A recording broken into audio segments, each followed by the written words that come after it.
तो दोस्तों अब बारी है इस पर्टिकुलर चैप्टर जिसका नाम है मेटल्स एंड नॉन मेटल्स, यानी धातु और अधातु को एक शॉट में रिवाइज करने की।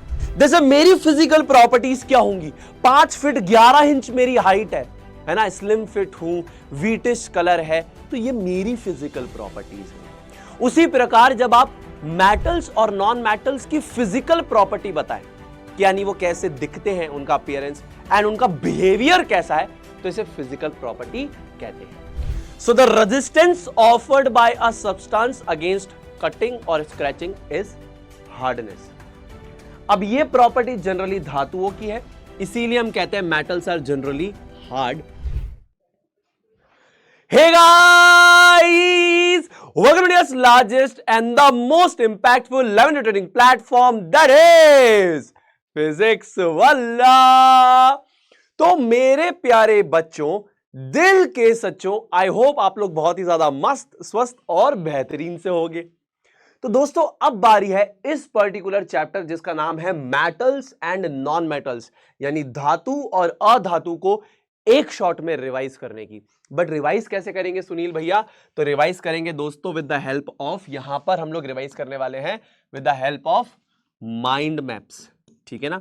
हम इसको माइंड मैप की मदद से यहां पर बहुत ही बेहतरीन तरीके से रिवाइज करने वाले हैं।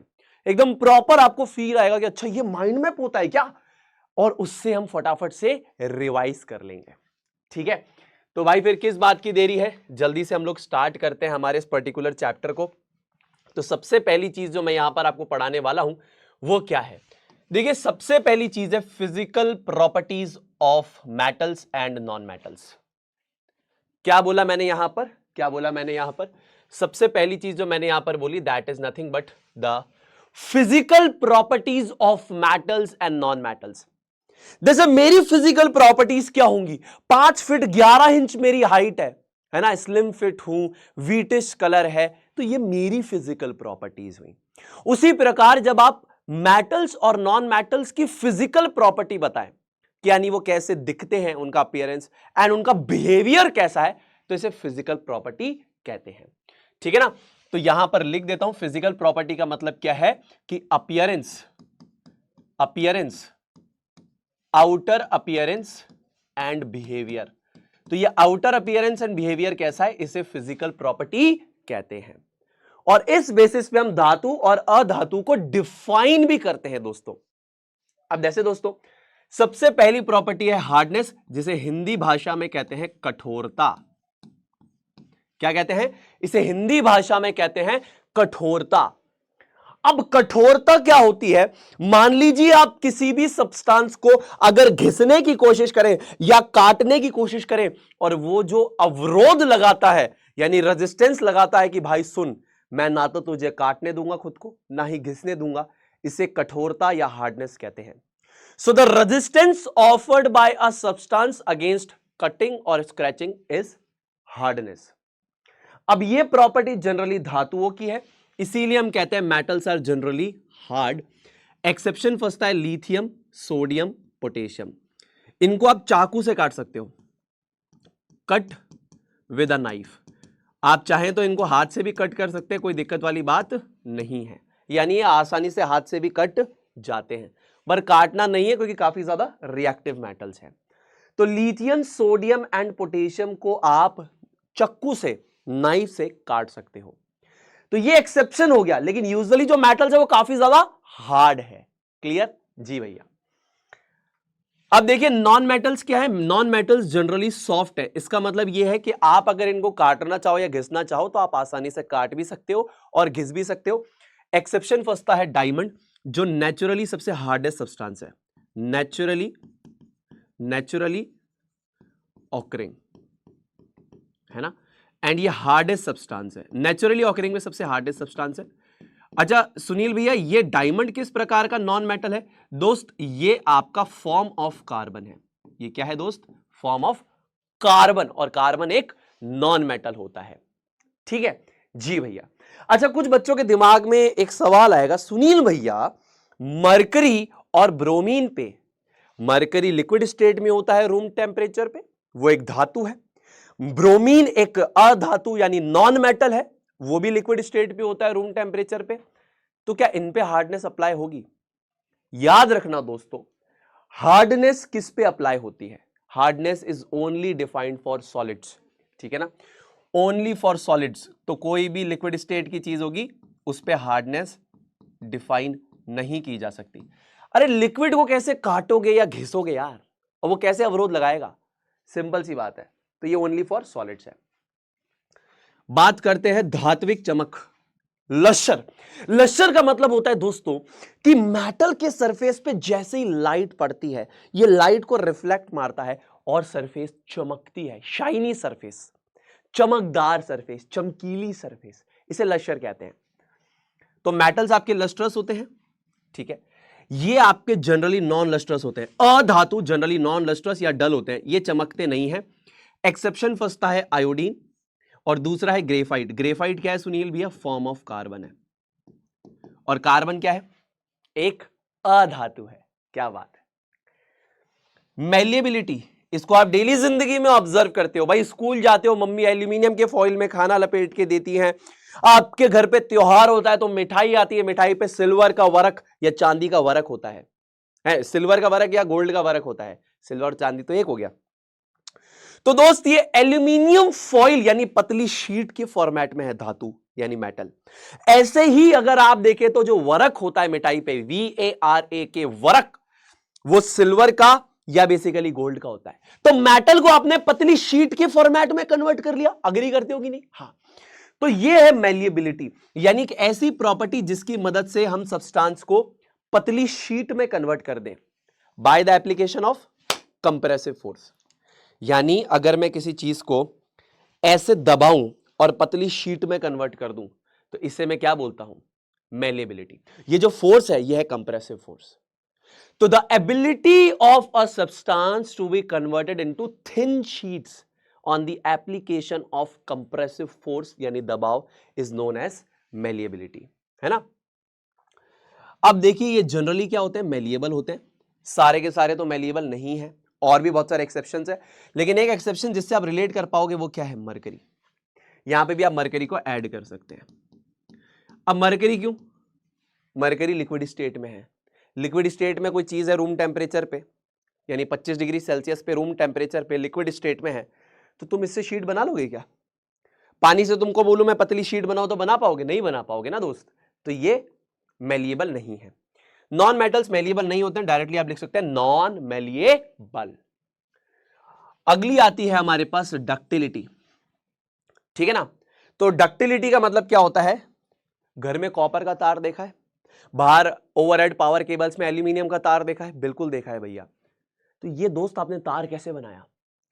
इस प्रॉपर्टी की मदद से, यानी इस प्रॉपर्टी को हमने ऐसा डिफाइन किया है, इसका नाम है तन्यता या डक्टिलिटी। इसका मतलब क्या होता है सुनील भैया? भाई आपने मेटल को लिया, पहले आप दबा रहे थे, पतली शीट में कन्वर्ट कर रहे थे, मैलिएबिलिटी। अब आप खींच के पतली तार बना रहे हो, क्या कर रहे हो? आप खींच के पतली तार में कन्वर्ट कर रहे हो, दैट इज डक्टिलिटी। मेटल्स आपके जनरली डक्टाइल है। जनरली का मतलब समझ रहे हो ना, मोस्ट ऑफ द केसेस में प्रॉपर्टी शो होगी। एक्सेप्शन फंसेगा कौन? मरकरी। सिंपल बात है, लिक्विड स्टेट में तार बना पाओगे? नहीं, तो हटा दो। यहां पर ये भी नॉन डक्टाइल है, लेकिन एक्सेप्शन फंसता है कार्बन फाइबर। कार्बन की पतली पतली तारें बन जाती हैं जिसे हम कार्बन फाइबर कहते हैं। समझ में आ रही सारी बातें? क्लियर हो रही है सारी बातें? इजी है जी भैया। अब आती है सोनोरिटी। इसी प्रॉपर्टी की मदद से मेटल्स में रिंगिंग या क्लिंगिंग साउंड आता है। सिंपल है, कुछ नहीं करना, सिक्का उठाना है और उसको जमीन पर गिराना है। आवाज आ रही है क्या? छन छन की, छन छन छन छन गिर रहा है तो हाँ, इसे सोनोरिटी कहते हैं। और जो इस प्रॉपर्टी को शो करता है उसे सोनोरस कहते हैं। तो मेटल्स क्या होते हैं? सोनोरस होते हैं। नॉन मेटल्स क्या होते हैं? नॉन सोनोरस होते हैं। तो मेटल्स एक रिंगिंग साउंड प्रोड्यूस करते हैं जब हम उनको तेज मारते हैं, ठीक है। Sonorous and these are non sonorous. क्या बात है, बहुत बढ़िया, बहुत बढ़िया। अब देखिए, electrical conductivity because of free electrons. याद रखना, कोई भी चीज बिजली कंडक्ट क्यों करती है? क्योंकि उसके पास फ्री इलेक्ट्रॉन्स होते हैं। या इसे साइंस की भाषा में डीलोकेलाइज्ड इलेक्ट्रॉन्स बोलते हैं, because the movement of electrons is known as electronic current, है ना। तो अगर ये इलेक्ट्रॉन्स फ्री टू मूव है दोस्तों, तो बिजली कंडक्ट होती है। अब हमारे जो धातु यानी जो मेटल है वो गुड इलेक्ट्रिकल कंडक्टर्स हैं, फ्री इलेक्ट्रॉन्स है इसीलिए। लेकिन हमारे जो नॉन मेटल है जनरली पुअर इलेक्ट्रिकल कंडक्टर्स है, एक्सेप्शन फंसता है ग्रेफाइट। ये अगेन क्या है, फॉर्म ऑफ कार्बन। अब आप में से बहुत सारे दोस्त सोच रहे होंगे मैं ग्रेफाइट कहां देखूं सुनील भैया? पेंसिल होती है पेंसिल, इसका ये जो काले कलर का कोर होता है ना, ये लेड नहीं होता, ग्रेफाइट होता है। ये ग्रेफाइट है, इसको आप निकाल लीजिए और एक सर्किट में कनेक्ट कर दीजिए, बढ़िया बल्ब बल्ब जला देगा ये। तो ये इलेक्ट्रिकल कंडक्टर है। बहुत बढ़िया। थर्मल कंडक्टिविटी यानी हीट कंडक्शन, याद रखना थर्मल कंडक्टिविटी में एटॉमिक वाइब्रेशंस की वजह से हीट ट्रांसफर होता है, इलेक्ट्रॉन्स का कोई योगदान नहीं है दोस्तों। ये गलतफहमी है आपको कि फ्री इलेक्ट्रॉन्स की मदद से या उनकी मदद से हीट ट्रांसफर होता है, कभी नहीं। एटॉमिक वाइब्रेशंस की मदद से हीट ट्रांसफर होता है। एटॉमिक वाइब्रेशंस, इसे हम फोनॉन्स कहते हैं, फोनॉन्स। सर्च कीजिएगा इस टर्म को। और अगर यह सत्य है कि इलेक्ट्रॉन्स का कोई योगदान नहीं है हीट ट्रांसफर में, एटम्स के वाइब्रेशन से हीट ट्रांसफर होता है, इसी वजह से इस संसार का best conductor of heat diamond यानी एक अधातु है। कोई भी धातु नहीं, एक अधातु इस संसार का बेस्ट कंडक्टर ऑफ हीट है। गूगल पर जाकर थर्मल कंडक्टिविटी वैल्यू डायमंड की चेक कर लेना, और फिर उसके बाद मेटल्स में सबसे हाईएस्ट होती है सिल्वर की, वो चेक कर लेना, सिल्वर से 5 गुना डायमंड की होगी। समझ में आया? हाँ। तो जनरली मेटल्स की बात करें तो मोस्ट ऑफ द केसेस में they are good thermal conductors, exception फंसता है lead and mercury. They are generally poor thermal conductors, exception फंसता है डायमंड, जो संसार का सबसे बेस्ट कंडक्टर ऑफ हीट है। क्या बात है भैया, मजा आ गया। मेल्टिंग पॉइंट वो टेम्परेचर जिस पर कि कोई सब्सटेंस सॉलिड से लिक्विड स्टेट में जाता है, हिंदी भाषा में कहें गलनांक, यानी वो टेम्परेचर जिस पर कि वो पिघलता है, वो तापमान की जिस पर वो पिघलता है। क्या बात है। तो मेटल्स का यूजुअली हाई मेल्टिंग पॉइंट होता है, एक्सेप्शन फंसता है गैलियम एंड सीजियम। देखिए गैलियम और सीजियम का मेल्टिंग पॉइंट क्या है, इसका है 28.4 डिग्री सेल्सियस और इसका कितना है 29.7 डिग्री सेल्सियस। अब यहां पर एक बढ़िया मिसकंसेप्शन क्या फंसता है, लोग कहते हैं भैया गैलियम और सीजियम भी लिक्विड स्टेट में होते हैं रूम टेम्परेचर पे। अरे मेरे बाबू, रूम टेम्परेचर कितना होता है? अगर मैं आपसे पूछूं कि रूम टेम्परेचर मुझे बताइए, तो रूम टेम्परेचर होता है 25 डिग्री सेल्सियस। 25 पे क्या ये लिक्विड स्टेट में है? इसको मेल्ट होने के लिए कितना टेम्परेचर चाहिए? 29.7। इसको मेल्ट होने के लिए कितना टेम्परेचर चाहिए? 28.4। तो दोस्त रूम टेम्परेचर पे ये लिक्विड स्टेट में नहीं होंगे, क्योंकि इसे टेम्परेचर कितना चाहिए पिघलने के लिए? 29.7 चाहिए पिघलने के लिए, इसे 28.4 चाहिए पिघलने के लिए। तो रूम टेम्परेचर पे सॉलिड स्टेट में होंगे। रूम टेम्परेचर पे आपका gallium and caesium are in solid state. तो पहली चीज तो ये क्लियर कर लेना, रूम टेम्परेचर पे एक ही मेटल लिक्विड स्टेट में है मरकरी, और एक नॉन मेटल लिक्विड स्टेट में है ब्रोमीन। तो भैया फिर ये पिघलते हैं। देखो क्या होता है, लोग मिसकंसेप्शन क्यों आता है, तुम्हारा जो पाम है, ह्यूमन पाम, इसका टेम्परेचर कितना होता है? नॉर्मल ह्यूमन बॉडी टेम्परेचर है 37, ठीक है, कितना है 37। तो ये दोनों जो है ना, ये मेल्ट कर जाते हैं, मेल्ट्स ऑन दिस। मतलब अगर तुम गैलियम और सीजियम को, जो तुमको करना नहीं है कि भैया सीजियम और गैलियम को हाथ पे लेकर मेल्ट करवा रहे हो, है ना, गैलियम तो चलो फिर भी चलेगा, सीजियम के साथ मत करना। तो मान लो कि तुमने अगर हाथ पे इनको रखा तो ये मेल्ट कर जाएंगे। अब ये क्यों करेंगे? तुम्हारे हाथ का टेम्परेचर कितना है? 37 डिग्री सेल्सियस। मेल्ट करने के लिए कितना चाहिए? 29.7, 28.4। तो मेल्ट कर जाएंगे। तो ये रूम टेम्परेचर पे लिक्विड स्टेट में नहीं है, पर तुम्हारे हाथ पे मेल्ट कर रहे हैं। याद रखना, याद रहेगी क्या बात? मजेदार है क्या ये बात? सही लग रही है ये बात? जी भैया, बहुत बढ़िया लग रही है। चलो अब इससे रिलेटेड कुछ फन फैक्ट्स हैं, बढ़िया से देखो, आ जाओ फटाफट फटाफट देख लेते हैं ये सारे फन फैक्ट, ठीक है ना? आ जाओ दोस्तों। तो only metal found in the liquid state at room temperature, यानी इकलौता धातु जो रूम टेम्परेचर पर लिक्विड स्टेट में है, नाम क्या है? मरकरी। अच्छा, इकलौता अधातु जो लिक्विड स्टेट में रूम टेम्परेचर पे, नाम क्या है? ब्रोमीन। सिंबल क्या है? Br। इसका सिंबल क्या है? Hg है, ये Hg, ठीक है ना? हाँ। उसके बाद सबसे मैलिएबल और सबसे डक्टाइल मेटल आपके पास क्या है? गोल्ड है। लेकिन एक बात याद रखना, अपडेटेड फैक्ट बता देता हूं, सबसे मैलिएबल मेटल गोल्ड है, सबसे डक्टाइल मेटल प्लैटिनम है। ठीक है, याद रखना इस बात को। बट ठीक है, एनसीईआरटी कहती है तो तुम यही लिख के आना एग्जाम में। Best conductor of heat is diamond. सारे एलिमेंट्स में सबसे बेस्ट कंडक्टर ऑफ हीट, या सारे मटेरियल्स में सबसे बेस्ट कंडक्टर ऑफ हीट कौन है? डायमंड। सबसे best conductor of heat in case of metals, यानी धातुओं में पूछा जाए तो सिल्वर। सिल्वर से 5 गुना ज्यादा तेज हीट को कंडक्ट डायमंड करता है। क्या बात है। अब order of electricity conduction among elements, यानी यहां पर अगर हम सारे एलिमेंट्स में देखें कि सबसे बढ़िया या तेज इलेक्ट्रिसिटी का कंडक्टर कौन है, तो सबसे पहले सिल्वर, फिर कॉपर, फिर गोल्ड और फिर एल्यूमिनियम। ठीक है ना? Silver, copper, gold, aluminium, silver, copper, gold, aluminium. ठीक है ना? स्पेसिफिकली धातुओं की हम चर्चा कर रहे हैं। ठीक है ना? तो ये स्पेसिफिकली कौन है? धातुओं के सारे। तो सबसे बढ़िया कंडक्टर कौन हो गया? आपसे पूछा जाए बेस्ट कंडक्टर ऑफ इलेक्ट्रिसिटी, सब में बोल लो, चाहे धातु चाहे अधातु, कौन? सिल्वर।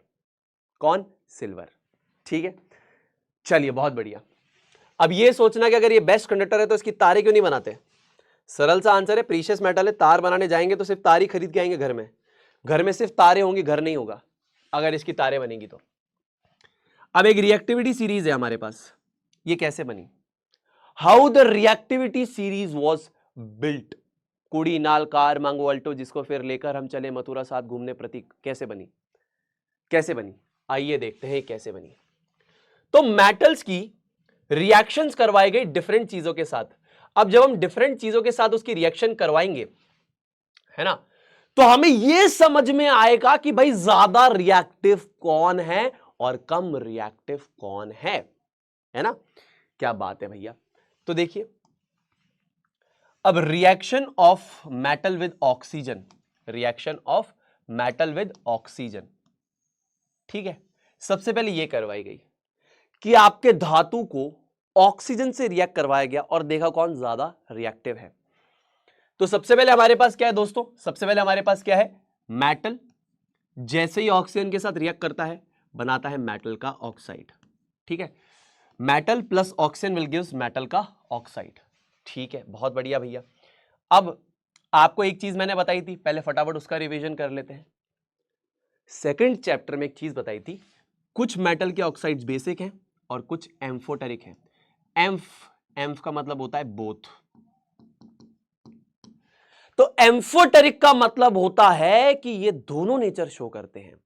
तो कुछ मेटल के ऑक्साइड्स एंड हाइड्रोक्साइड, तो मेटल के कुछ ऑक्साइड्स एंड हाइड्रोक्साइड्स, पहला क्या है? बेसिक है और कुछ एम्फोटेरिक है। मेटल के ऑक्साइड्स एंड हाइड्रोक्साइड्स कुछ तो आपके बेसिक हैं और कुछ आपके एम्फोटेरिक हैं, यानी कुछ तो प्योरली बेसिक है और कुछ दोनों की तरह एक्ट कर सकते हैं। यानी एसिड, अगर स्ट्रॉन्ग एसिड हो गया तो बोलेंगे भैया मैं तो बेस हूं, स्ट्रॉन्ग बेस आ गया तो बोले भैया मैं तो एसिड हूं, ऐसे रिएक्ट कर लेंगे। समझ गए? ड्यूअल नेचर, दो गुले ऐसे होते हैं। अब एम्फोटेरिक किस किस के होते हैं? याद रखिएगा, SABPZ। ये भी मैं आपको आपके सिलेबस के हिसाब से अगर बताऊंगा तो बहुत कम हो जाएंगे, और भी बहुत सारे हैं। ठीक है ना? तो इनके ऑक्साइड्स एंड हाइड्रोक्साइड्स आपके क्या हैं? इनके ऑक्साइड्स एंड हाइड्रोक्साइड्स बेसिकली मेरे दोस्त आपके एम्फोटेरिक है, जिसमें से एल्यूमिनियम और जिंक आपके कोर्स में है। अभी तो आपको एक मजेदार बताऊं तो आपका आयरन का ऑक्साइड और हाइड्रोक्साइड भी एम्फोटेरिक है, लेकिन सिलेबस में नहीं है ना, इसीलिए हम लोग इनकी चर्चा नहीं करते हैं। तो आप याद रखना, एल्यूमिनियम के ऑक्साइड एंड हाइड्रोक्साइड और जिंक के ऑक्साइड एंड हाइड्रोक्साइड्स आपको याद होने चाहिए कि ये एम्फोटेरिक होंगे। यानी अगर एक भारी एसिड आ गया तो बोलेंगे हम बेस है, एक भारी बेस आ गया तो बोलेंगे हम एसिड है। इनका कोई फिक्स्ड चरित्र नहीं है। ठीक है दोस्त, समझ में आ गई बात? ये दो गुले लोग हैं। ये क्या है? Tin, aluminium, beryllium, lead and zinc. अब एक एग्जांपल फटाफट से देख लेते हैं, ठीक है, कि अगर हमसे पूछा गया तो हम फटाफट से बता देंगे। ध्यान से देखो, एक बहुत बढ़िया खतरनाक स्ट्रॉन्ग एसिड हमने लिया यहां पे, ठीक है ना, एक बहुत खतरनाक सा हमने एसिड यहां पर लिया। ये बेसिकली क्या है, HCl, हाइड्रोक्लोरिक एसिड हमने लिया, और हमने यहां पर मेटल ऑक्साइड क्या लिया, एल्यूमिनियम का ऑक्साइड ले लिया, ठीक है। हमारे प्रोडक्ट्स को देखिए, ये प्रोडक्ट क्या बन रहा है, सॉल्ट बन रहा है और साथ में वाटर बन रहा है। ये न्यूट्रलाइजेशन तो नहीं है, बिल्कुल न्यूट्रलाइजेशन रिएक्शन है। अगर आप देखेंगे तो ये दोनों की दोनों जो यहां पर हो रही है न्यूट्रलाइजेशन रिएक्शंस है। कैसी रिएक्शंस है, न्यूट्रलाइजेशन रिएक्शन है, जो क्या होती है, type of double displacement reaction होती है। कैसी रिएक्शन होती है, डबल डिस्प्लेसमेंट रिएक्शन होती है, ठीक है ना। ये और ये दोनों ही डबल डिस्प्लेसमेंट रिएक्शन है, और डबल डिस्प्लेसमेंट में किसका प्रकार है, न्यूट्रलाइजेशन का। कैसे, सॉल्ट और पानी बन रहा है, ये एसिड है, तो ये किसकी तरह रिएक्ट कर रहा होगा, ये ऑब्वियसली बेस की तरह एक्ट कर रहा होगा। Aluminium oxide is acting as a base, और यहां पर एक तगड़ा एसिड ले लिया HCl, तो बना दिया सॉल्ट और वाटर। ट्रू है कि नहीं है, देखो ये पार्ट आपका क्या हो जाएगा, ये पार्ट हो जाएगा कटायन, ये पार्ट हो जाएगा अनायन, ये पार्ट हो जाएगा कटायन, ये पार्ट हो जाएगा अनायन, ये कटायन इस अनायन के साथ, ये कटायन इस अनायन के साथ, बन गया प्रोडक्ट्स। जी भैया, मान लो एक स्ट्रॉन्ग बेस ले लिया तुमने, सोडियम हाइड्रोक्साइड का एक स्ट्रॉन्ग बेस ले लिया, ठीक है। अब तुम देख रहे हो सॉल्ट क्या बना, सोडियम एल्यूमिनेट का सॉल्ट बना, साथ में पानी बना। तो दोस्त ये किसकी तरह एक्ट कर रहा होगा, ये एसिड की तरह एक्ट कर रहा होगा। किसकी तरह, एसिड की तरह। Aluminium oxide plus sodium hydroxide, aluminium oxide plus sodium hydroxide will give sodium aluminate plus water, again a type of neutralisation reaction. कैसा लग रहा है, मजा आ रहा है। ये दोनों ही न्यूट्रलाइजेशन रिएक्शन है, मतलब type of double displacement reaction है। ये देखिए मेटल ऑक्साइड पहले बेस की तरह एक्ट कर रहा था, यहां पे एसिड की तरह एक्ट कर रहा है, इसीलिए इसको एम्फोटेरिक कहते हैं। आई होप दोस्तों को समझ में आ गई ये बात, ठीक। अब मेन कंसेप्ट पे वापस रन थ्रू कर लेते हैं यहां पर, कि भैया सबसे पहले हमने रिएक्शन किससे करवाई, सबसे पहले हमने रिएक्शन करवाई ऑक्सीजन के साथ, ठीक है जी भैया। तो सबसे पहले हमने रिएक्शन करवाई ऑक्सीजन के साथ सारे मेटल्स की, ठीक जी भैया। तो पहली कंडीशन क्या थी कि आप रिएक्शन करवाएंगे रूम टेम्परेचर पे, यानी 25 डिग्री सेल्सियस पे, या फिर आप क्या करेंगे, हल्का गर्म करेंगे, लो हीटिंग करेंगे, ठीक। रूम टेम्परेचर और लो हीटिंग आप करेंगे। ध्यान से देखना यहां पर क्या होता है, please observe it very carefully. यहां पर क्या होता है, ध्यान से देखना। पोटेशियम और सोडियम के केस में क्या होता है, मान लीजिए आपने इनको रूम टेम्परेचर पे रख दिया, या मान लीजिए आपने इनको हल्का हल्का गर्म करने रखा, तो सोडियम और पोटेशियम के केस में पोटेशियम ऑक्साइड एंड आपका सोडियम ऑक्साइड बनता है। ये येलो कलर का प्रोडक्ट होता है, ये व्हाइट कलर का प्रोडक्ट होता है। इस केस में पेल पर्पल कलर की फ्लेम से ये जलता है। कौन से कलर की, पेल पर्पल कलर की फ्लेम से ये जलता है, जिसे बोलते हैं लाइलैक। और ये ऑरेंज या बोलते हैं इसको गोल्डन येलो कलर की फ्लेम से जलने लगता है रूम टेम्परेचर पे, ठीक। तुमने रूम टेम्परेचर पे बस रख दिया या हल्का गर्म करने रख दिया, और तुमने ही ऑब्जर्व किया मेरे दोस्त कि ये पोटेशियम ऑक्साइड बना रहा है, ये सोडियम ऑक्साइड बना रहा है। Metal plus oxygen will give metal oxide, तो metal plus oxygen will give metal oxide. तो रूम टेम्परेचर पे रख दिया तो हवा में क्या है, ऑक्सीजन है कि नहीं है भाई। ये तुम्हारा मेटल है ना, ये मेटल है, इसको हवा में प्रेजेंट ऑक्सीजन मिल रही है रूम टेम्परेचर पे। या तुमने हल्का गर्म कर दिया तो ये पोटेशियम ऑक्साइड और सोडियम ऑक्साइड बना देगा, साथ में येलो कलर का, व्हाइट कलर का, ये इस कलर की फ्लेम से जलने लगेगा। याद रखना, जो जितना लोअर टेम्परेचर पे रिएक्ट करता है उतना ही ज्यादा रिएक्टिव होता है। One which reacts at lower temperature, one which reacts at lower temperature than another is more reactive। जो मेटल जितना लोअर टेम्परेचर पे रिएक्ट करेगा वो उतना ज्यादा रिएक्टिव होगा। समझ गए, समझ में आ गई मेरी बात। जो मेटल या जो भी एलिमेंट जितना लोअर टेम्परेचर पे रिएक्ट करेगा दोस्त, उतना ज्यादा रिएक्टिव है। तो अब आपने इनको सिर्फ रूम टेम्परेचर पे रख दिया और इन्होंने भयंकर आग पकड़ ली कि भाई साहब हम तो आग पकड़ लिए, ठीक। लेकिन अगर तुम इनके केसेस की बात करो, इनके केसेस के एनालिसिस करो, तो तुम कैल्शियम और मैग्नीशियम, एल्यूमिनियम, जिंक, आयरन, इनको या लेड, इनको अगर आप रूम टेम्परेचर पे रखोगे, कुछ भी करो इनके साथ, आप रूम टेम्परेचर पे रखो या बिल्कुल हल्का हल्का गर्म करो, कुछ भी नहीं होगा, कुछ भी नहीं होगा, एज इन आग वाग नहीं लगेगी। इस केस में आग वाग नहीं लगेगी इनके जैसे। तो फिर क्या होगा, जैसे कैल्शियम कैल्शियम ऑक्साइड बनेगा, मैग्नीशियम मैग्नीशियम ऑक्साइड बनेगा, एल्यूमिनियम एल्यूमिनियम ऑक्साइड बनेगा, जिंक जिंक ऑक्साइड बनेगा। ये Fe3O4 यानी FeO.Fe2O3 एक मिक्स्ड ऑक्साइड बना देगा और ये लेड ऑक्साइड बना देगा। ये व्हाइट कलर के होंगे, ठीक है, ये ब्लैक कलर का होगा, ये येलो कलर का होगा। यहां पर इन केसेस में नो फ्लेम, यानी कोई भी फ्लेम नहीं निकलेगी, कोई लपटे नहीं निकलेगी, कोई आग नहीं निकलेगी, कोई भी आग नहीं निकलेगी। क्या बात है। कॉपर के केस में जब लो हीटिंग करते हैं अपन, तो ये कॉपर ऑक्साइड बना लेता है, कौन से कलर का, ब्लैक कलर का बनाता है। क्या यहां पर कोई फ्लेम निकलती है क्या सुनील भैया? यहां पर भी कोई फ्लेम नहीं निकलती। और ये तो मेरे दोस्त नो रिएक्शन, कोई रिएक्शन ही नहीं देते। अब देखो एक बार रिकैप ले लेते हैं फटाफट से। क्या बोला मैंने आपको बोला कि अगर आप इनको रूम टेम्परेचर पे रख दोगे या आप इनको हल्का हल्का गर्म करने रख दोगे, तो आप एक चीज ऑब्जर्व करोगे कि यहां पर potassium sodium calcium magnesium aluminium zinc iron lead और कॉपर अपने ऑक्साइड्स बना लेंगे। साथ ही साथ इन ऑक्साइड्स के कलर यहां लिखे, लेकिन यहां पर सिर्फ दो ही मेटल हैं जो रूम टेम्परेचर पे सिर्फ आप रख दो या हल्का गर्म करो तो जलने लगेंगे। ये लाइलैक कलर की फ्लेम से जलेगा और ये ऑरेंज कलर की फ्लेम से या गोल्डन येलो कलर की फ्लेम से जलेगा। बाकी इनमें से कोई भी जलेगा नहीं। ठीक है, ठीक है। अब अगर मान लीजिए मैं आपको बोलता हूं आप इनको खतरनाक तरीके से गर्म कीजिए, आप इनको स्ट्रांगली हीट कीजिए, स्ट्रांगली हीट करो, इसको एकदम गर्म करो, तगड़ा वाला। आप समझ रहे हो, अगर कोई चीज लोअर टेम्परेचर पर रिएक्ट कर रही है तो ज्यादा रिएक्टिव है, अगर तुमको हीट देनी पड़ रही है उसको रिएक्ट करवाने के लिए, मतलब वो चीज उतनी ही कम रिएक्टिव होती जाएगी। समझना, जितना ज्यादा तुमको किसी चीज को गर्म करना पड़े रिएक्ट करवाने के लिए, वो उतनी ही कम रिएक्टिव होगी। ठीक, अब तुमने बोला मैं तो गर्म करूंगा, तुमने गर्म कर दिया, तुम पता है क्या देखोगे, ये दोनों भाई साहब भौकाली मेटल है, हाईली विग्रस, इतनी जल्दी रिएक्ट करेंगे, इतना तेज रिएक्ट करेंगे कि तुम सोच भी नहीं पाओगे। तुम इनको स्ट्रांगली गर्म करने की सोच रहे हो ना, हल्की आग दोगे धमाका कर देंगे भाई साहब।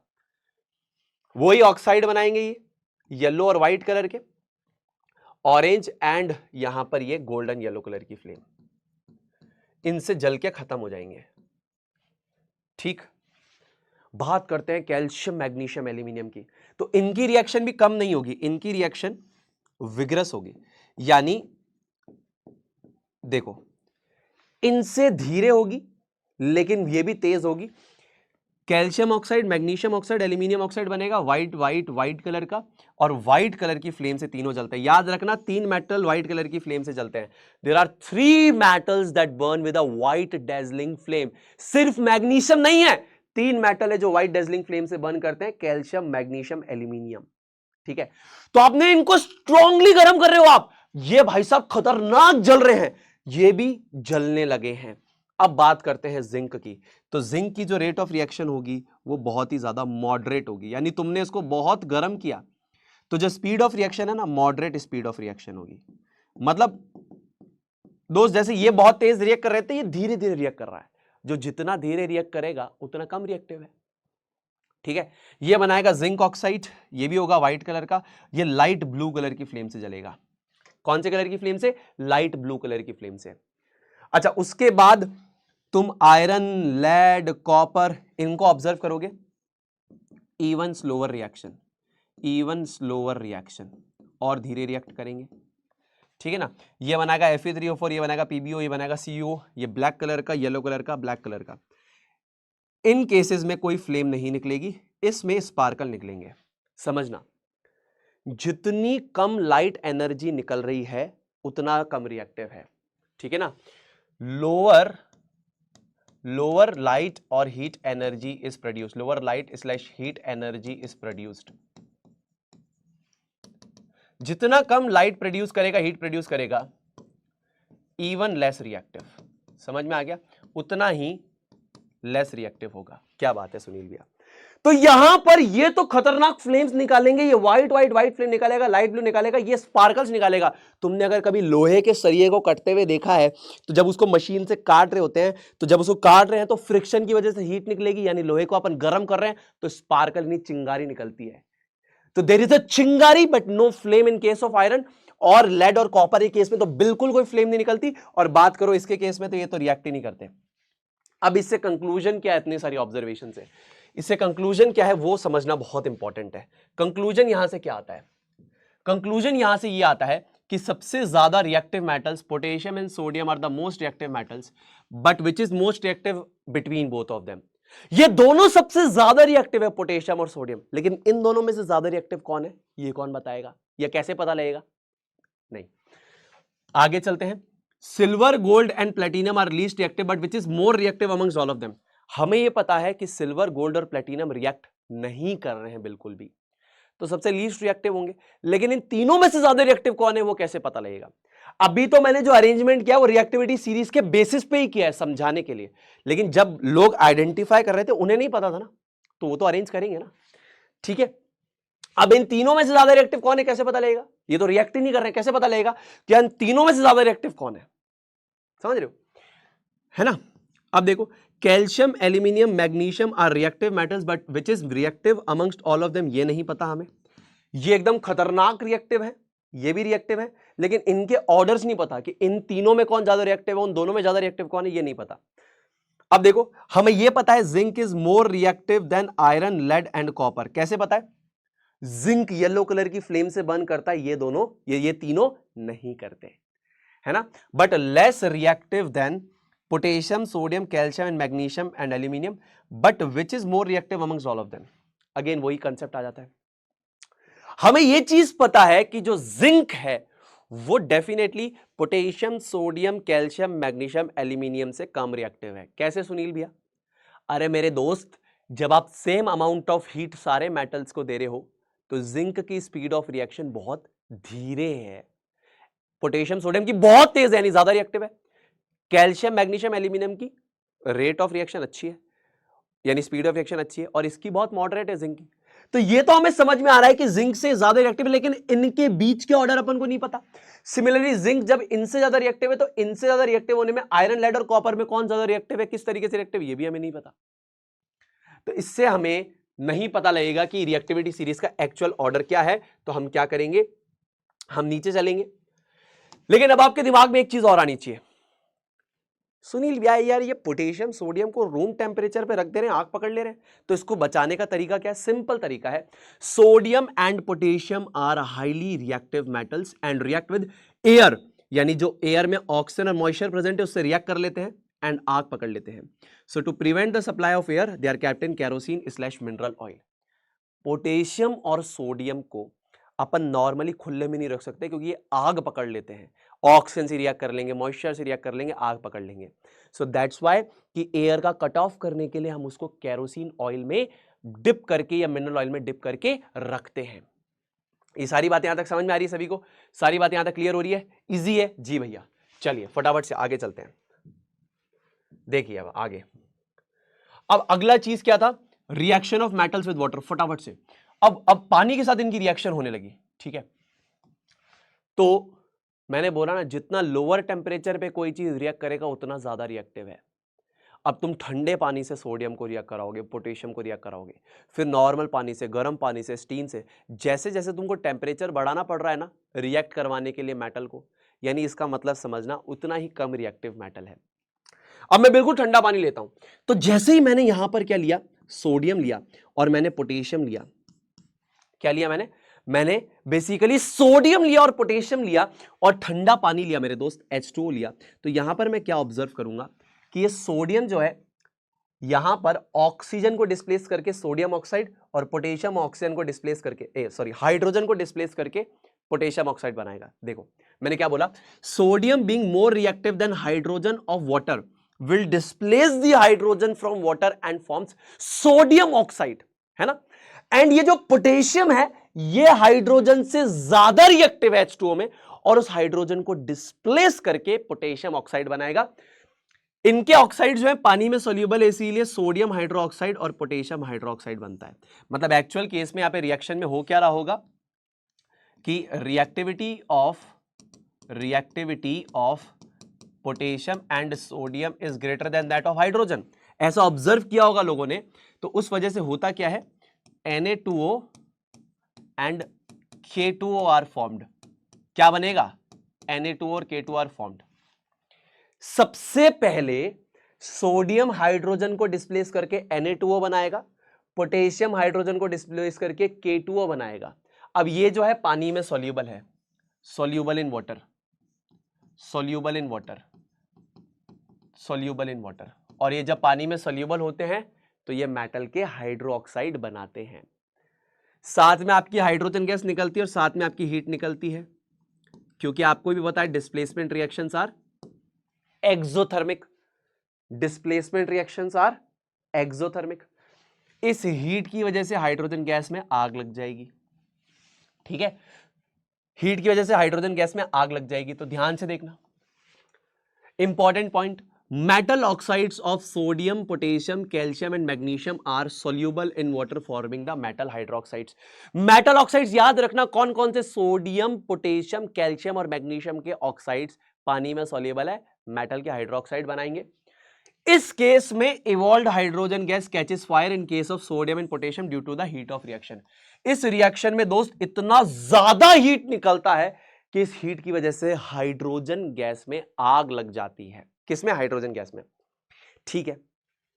अब यहां से एक ऑब्जर्वेशन और हमको आती है, यहां से एक ऑब्जर्वेशन और हमको आती है, दैट रेट या स्पीड ऑफ रिएक्शन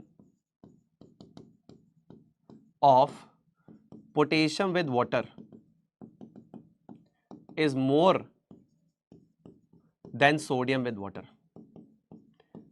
जब आप ठंडे पानी के अंदर सेम अमाउंट ऑफ पोटेशियम को और सोडियम को डालेंगे दोस्तों, तो आप एक चीज ऑब्जर्व करेंगे, पोटेशियम ज्यादा तेज रिएक्ट करेगा as compared to that of sodium.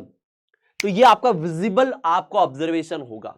तो मैंने क्या बोला, हमने ठंडा पानी लिया, उसमें मान लीजिए मैंने सेम साइज का पोटेशियम डाला, सेम साइज का सोडियम डाला, मैं ऑब्जर्व करूंगा कि पोटेशियम वाले केस में जल्दी हाइड्रोजन में आग लगेगी as compared to that of sodium. मतलब तेज रिएक्ट कौन करा, पोटेशियम, तो ज्यादा रिएक्टिव कौन हुआ, पोटेशियम। सोडियम सेकंड रैंक पे आ गया, ठीक है। तो जैसे ही मेटल को ठंडे पानी से रिएक्ट करवाया, पोटेशियम और सोडियम की रिएक्टिविटी हमें बाद में, क्योंकि रिएक्शन हो रही है तो यही हमारी ऑब्जर्वेशन होगी कि उनकी रिएक्टिविटी ज्यादा होगी, तो भाई पोटेशियम और सोडियम ने यहां पे हाइड्रोजन को डिस्प्लेस कर दिया होगा और उनके ऑक्साइड्स बनाए होंगे Na2 और K2O। अब ये पानी के अंदर सॉल्यूबल है तो ये मेटल के हाइड्रोक्साइड्स बनाते हैं।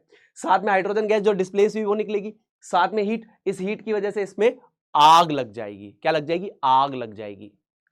क्या बात है भाई साहब, ये तो लोअर टेम्परेचर पे रिएक्ट करते जा रहे हैं। अब metal plus cold water will gives metal hydroxide plus hydrogen gas. यहां पर आता है कैल्शियम मेटल। अब कैल्शियम को भी हमने ठंडे पानी के अंदर अगर डाला तो यहां पर उसने कैल्शियम ऑक्साइड बनाया होगा जो पानी में सॉल्यूबल होता है, तो क्या बना देगा, कैल्शियम हाइड्रोक्साइड, साथ में क्या बना देगा, हाइड्रोजन गैस। पढ़िए ना reaction, calcium oxide plus water will gives calcium hydroxide. वही, तो क्या यहां पर आग लगेगी, नहीं, यहां पर आग नहीं लगेगी। क्यों नहीं लगेगी, ये मैं आपको रीजन बता देता हूं। क्या होगा, जब आप इस चीज को ऑब्जर्व करोगे तो आपको एक चीज मिलेगी, evolved hydrogen gas doesn't catch fire। क्यों, because not enough heat is evolved, not enough heat is evolved। भाई अब इसमें इतनी ज्यादा हीट नहीं निकल रही है दोस्तों, या स्पीड ऑफ रिएक्शन इतनी ज्यादा नहीं है कि हाइड्रोजन गैस में आग लग सके।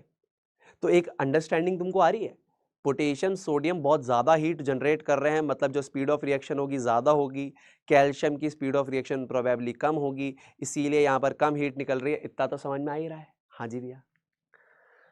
अब यहां पे हाइड्रोजन में आग नहीं लगेगी तो हाइड्रोजन क्या करेगी, हाइड्रोजन के जो टाइनी बबल्स हैं वो क्या करेंगे, कैल्शियम पे चिपक जाएंगे और कैल्शियम फ्लोट करने लगेगा पानी में। तो ठंडे पानी में कैल्शियम फ्लोट करेगा क्योंकि इसके हाइड्रोजन के बबल्स इसको चिपक जाएंगे और ये तैरने लगेगा।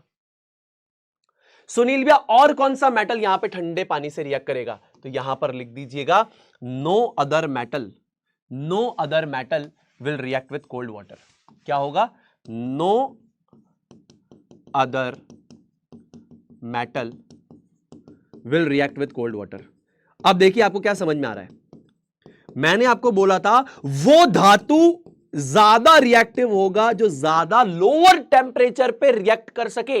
अब देखिए ठंडे पानी से सिर्फ 3 मेटल रिएक्ट करते हैं, उसमें से सबसे तेज रिएक्ट करता है पोटेशियम, फिर सोडियम, फिर कैल्शियम। तो 3 मेटल का ऑर्डर आपके पास आ गया कि सबसे ऊपर पोटेशियम, फिर सोडियम, फिर कैल्शियम, ये रखना है आपको। ठीक है भैया, बहुत बढ़िया, मजा आ रहा है, कोई दिक्कत नहीं है।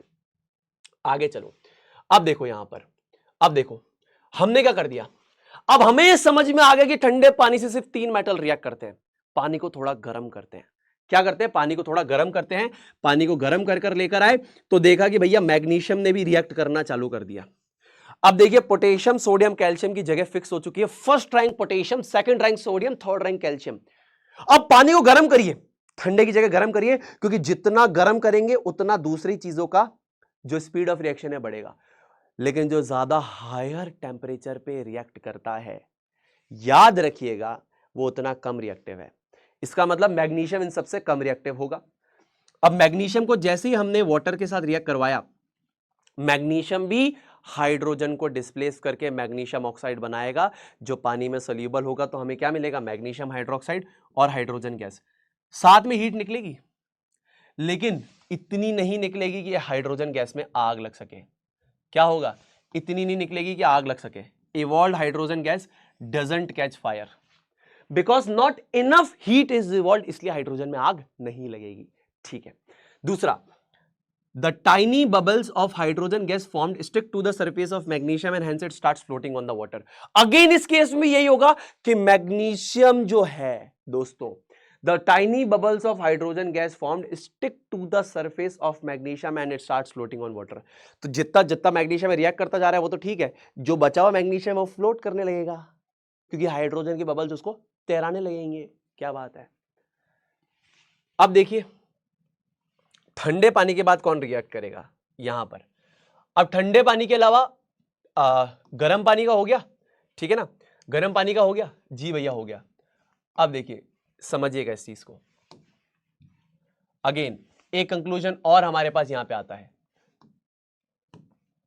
ठीक है ना। No other metal reacts with cold water, no other metal reacts with hot water. आप समझ रहे हो? देखिए ठंडे पानी से 3 मेटल ने रिएक्ट किया, अपन ने पानी का टेम्परेचर बढ़ाया तो सिर्फ एक मेटल और सामने आया जिसका नाम है मैग्नीशियम। उसके अलावा किसी ने भी गर्म पानी से रिएक्ट नहीं किया, मतलब ये और कम रिएक्टिव है। ठीक है, कोई दिक्कत नहीं है। अब हमने क्या किया दोस्तों, अब हमने क्या किया, हमने और हाई टेम्परेचर ले लिया, हमने और हाई टेम्परेचर ले लिया, मतलब हमने स्टीम ले ली है।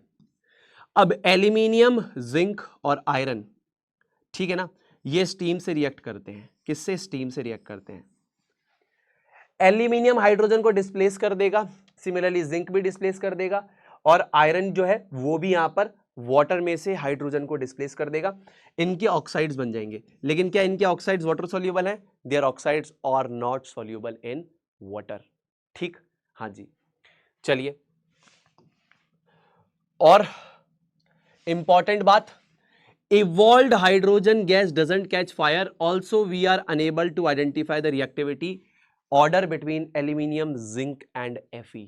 तो यहां पर आपको एक चीज समझने के लिए यह है, इवॉल्व्ड हाइड्रोजन गैस में आग नहीं लगेगी, क्योंकि इतनी तेज ये लोग रिएक्ट नहीं कर रहे हैं कि इवॉल्व्ड हाइड्रोजन गैस आग पकड़ सके। जो ज्यादा रिएक्टिव मेटल होगा ज्यादा तेज रिएक्ट करेगा, ज्यादा हीट निकालेगा, हाइड्रोजन गैस में आग लग जाएगी, लेकिन यहां पर आग नहीं लगेगी। दूसरा, lead, copper, silver and gold don't even react with cold water, hot water or even with steam। It is impossible to determine their order of reactivity। यार ये तो क्या है, रिएक्ट ही नहीं कर रहे हैं, तो कैसे बताओगे इनका ऑर्डर क्या है? ये रिएक्ट करेंगे तो बताएंगे ना, अच्छा तू लास्ट सेकंड है, तू लास्ट है, तू लास्ट थर्ड है, तू लास्ट फोर्थ है, तो कैसे बताओगे? तो ये वाला केस भी खत्म हो गया। ठीक है, तो फिर कंक्लूजन क्या है? देखिए कंक्लूजन ये है, सिंपल सी बात है। कंक्लूजन क्या है? कंक्लूजन ये है, we can only arrange those metals that react with cold or hot water in the decreasing order of the reactivity, which is सबसे तेज रिएक्ट किया पोटेशियम ने, सबसे तेज रिएक्ट किया था पोटेशियम ने। देखिए ऑक्सीजन से कंक्लूजन क्या है कि पोटेशियम सोडियम सबसे ऊपर है।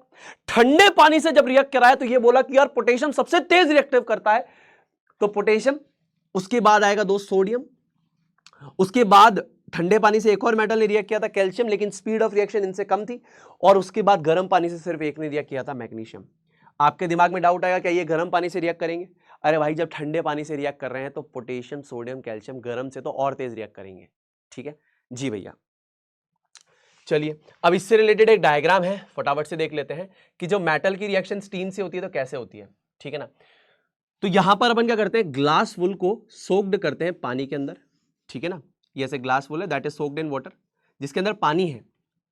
और ये आपका मेटल का सैंपल है जिसको आपको रिएक्ट करवाना है स्टीम से। ये आपका मेटल का सैंपल है जिसको आपको रिएक्ट करवाना है स्टीम से। किया था ना अभी अपन ने भाई, एल्यूमिनियम रिएक्शन विद स्टीम, है ना, आयरन का रिएक्शन विद स्टीम, तो जिंक का रिएक्शन विद स्टीम। ये वाला केस, ये वाला केस, ये वाला एल्यूमिनियम, जिंक और Fe। तो इसका डायग्राम थोड़ा सा इंपॉर्टेंट है, ध्यान से देख लीजिए।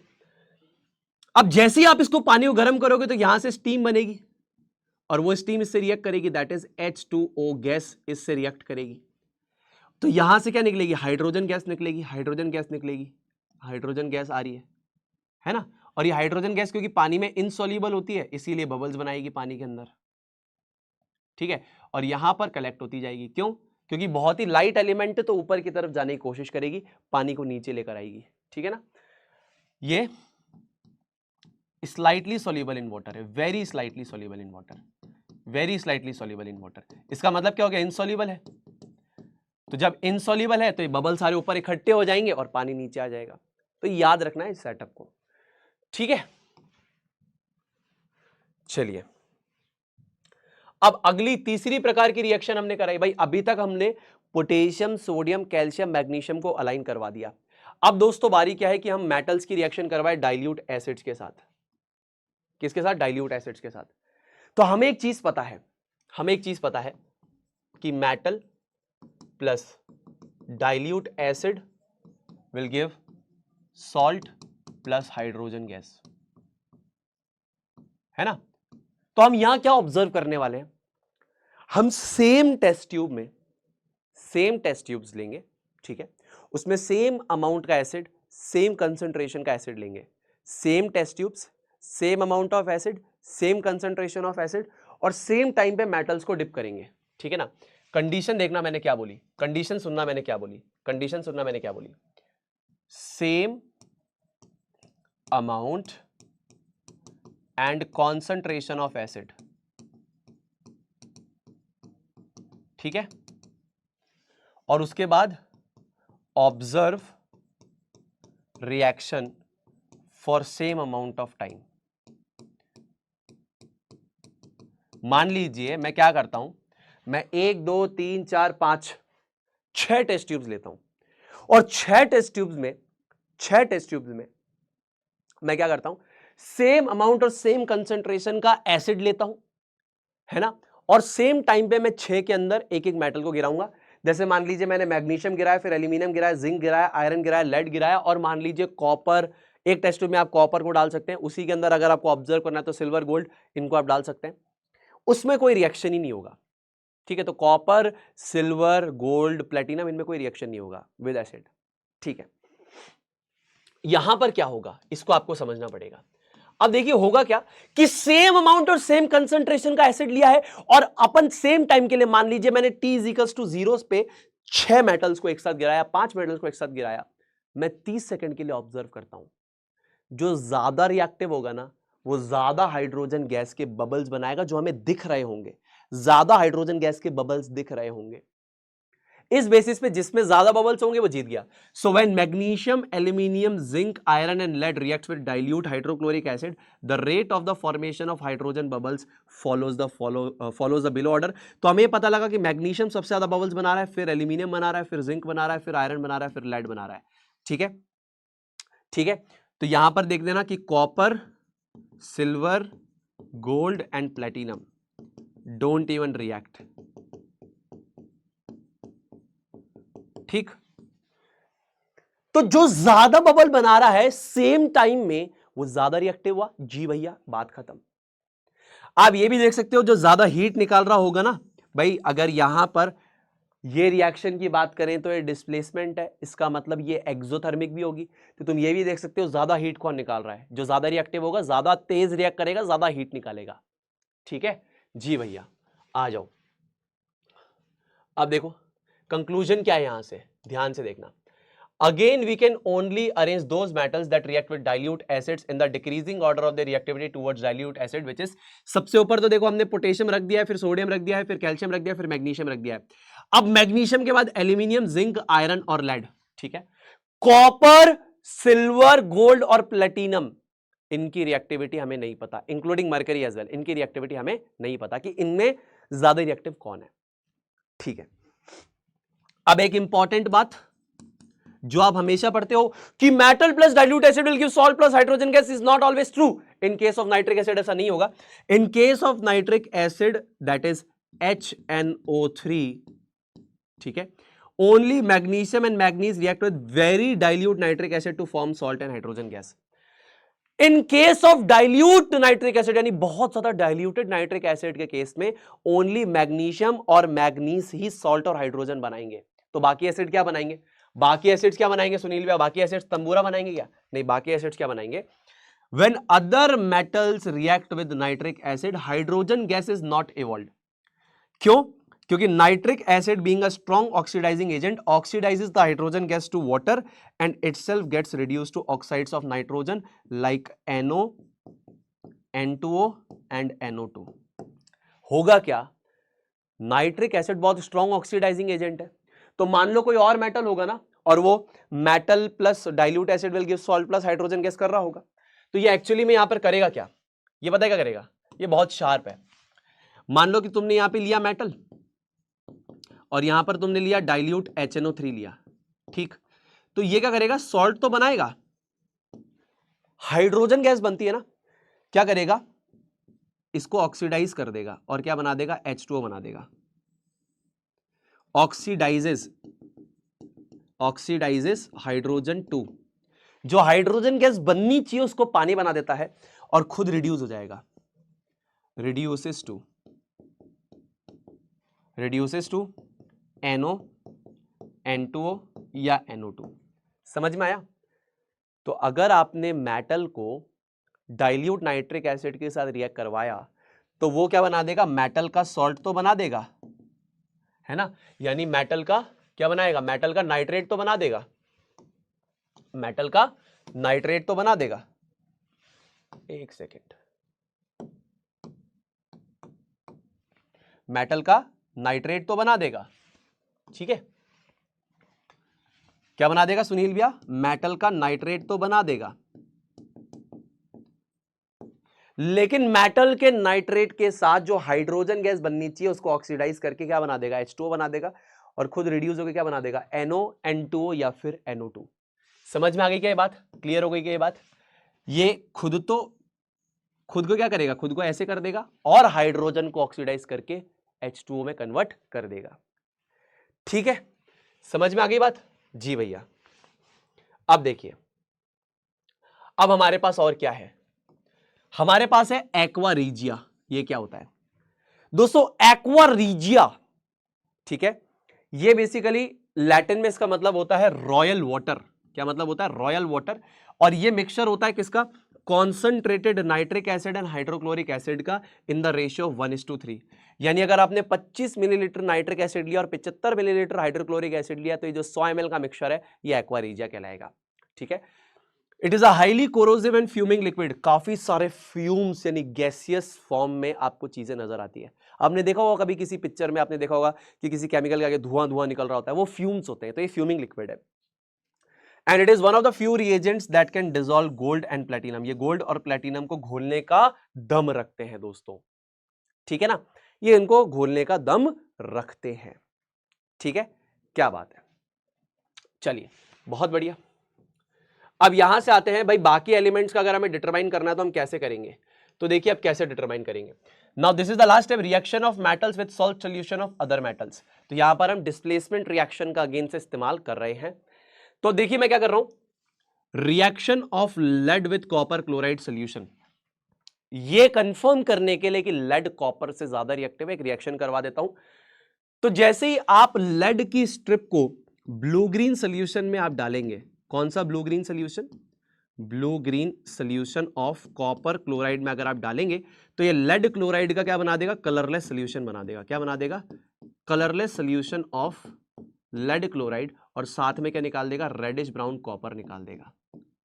और ये रेडिश ब्राउन कॉपर जो है दोस्त, ये लेड की स्ट्रिप के ऊपर चिपका हुआ होगा। इससे ये कंफर्म हो जाएगा कि lead is more reactive than copper. ठीक है ना?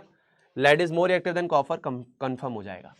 ठीक है, मैं और क्या करता हूं, मैं यहां पर क्या करूंगा? कॉपर नाइट्रेट लेता हूं, सुनना, और उसको सिल्वर से रिएक्ट करवाता हूं। फिर मैं कॉपर नाइट्रेट लेता हूं और उसको गोल्ड से रिएक्ट करवाता हूं। पता है दोनों केसेस में क्या देखूंगा? No reaction. इसका मतलब क्या हुआ? ये पता है कि जो रिएक्टिविटी है, ठीक है, वो ज्यादा होगी ऑब्वियसली किससे? Ag एंड Au से ज्यादा होगी कॉपर की, इसीलिए यहां पर कोई भी रिएक्शन नहीं हो रही है। अच्छा, इसको एक और तरीके से वेरीफाई कर लेते हैं। एक और तरीके से इसको वेरीफाई करना है तो कॉपर की अपन सिल्वर नाइट्रेट से रिएक्शन करवा लेते हैं। तो ये बेसिकली हमारा कैसा सोल्यूशन होता है? ये बेसिकली हमारा कलरलेस सोल्यूशन होता है। ठीक है ना? कलरलेस सोल्यूशन होता है। तो जैसे ही आप एक रेडिश ब्राउन कॉपर की तार को colourless solution of silver nitrate में डालोगे तो ये सोल्यूशन कैसा हो जाएगा? ये सोल्यूशन नीला होने लगेगा, है ना?